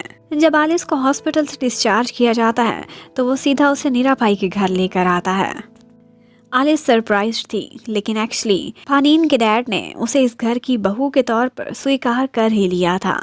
पीट भी उससे मिलता है और उसे पीट लव्स यू मम्मी कहता है। पानीन के डैड उस एग्रीमेंट को फाड़ देते हैं और कहते हैं कि अब तुम इसी घर में रहोगी अपने बेटे के साथ। फिर एक दफा मौका पाकर पानीन पीट को सच सच सब बता देता है कि तुम्हारा डैड मेरा भाई नहीं बल्कि मैं ही हूँ। पीट हैरान हुआ था, लेकिन वो बहुत खुश भी था क्योंकि उसकी मम्मी भी जिंदा थी और उसके डैड भी। इससे बढ़कर उसे क्या चाहिए था। वो खुशी खुशी उन दोनों को हक कर लेता है। और फिर थोड़े दिनों बाद वो दोनों उसी बीच पर जाते हैं जहाँ से उनकी बहुत सारी यादें जुड़ी हुई थी। आलिस वहाँ पर एक जबरदस्ती पेंटिंग भी बनाती है और जिसके बाद पानीन उसे प्रपोज करता है। ये रिंग उसने बहुत सालों पहले आलिस के लिए ही ली थी, लेकिन उसे तब अंदाजा नहीं था कि उसे 7-8 साल बाद ही पहना पाएगा। उसके बाद यहाँ पर एक किसिंग सीन आता है और एक हैप्पी फैमिली के साथ हमें दिखाते हैं कि इस ड्रामे की एंडिंग हो जाती है। Thank you for watching. Stay connected. Bye bye.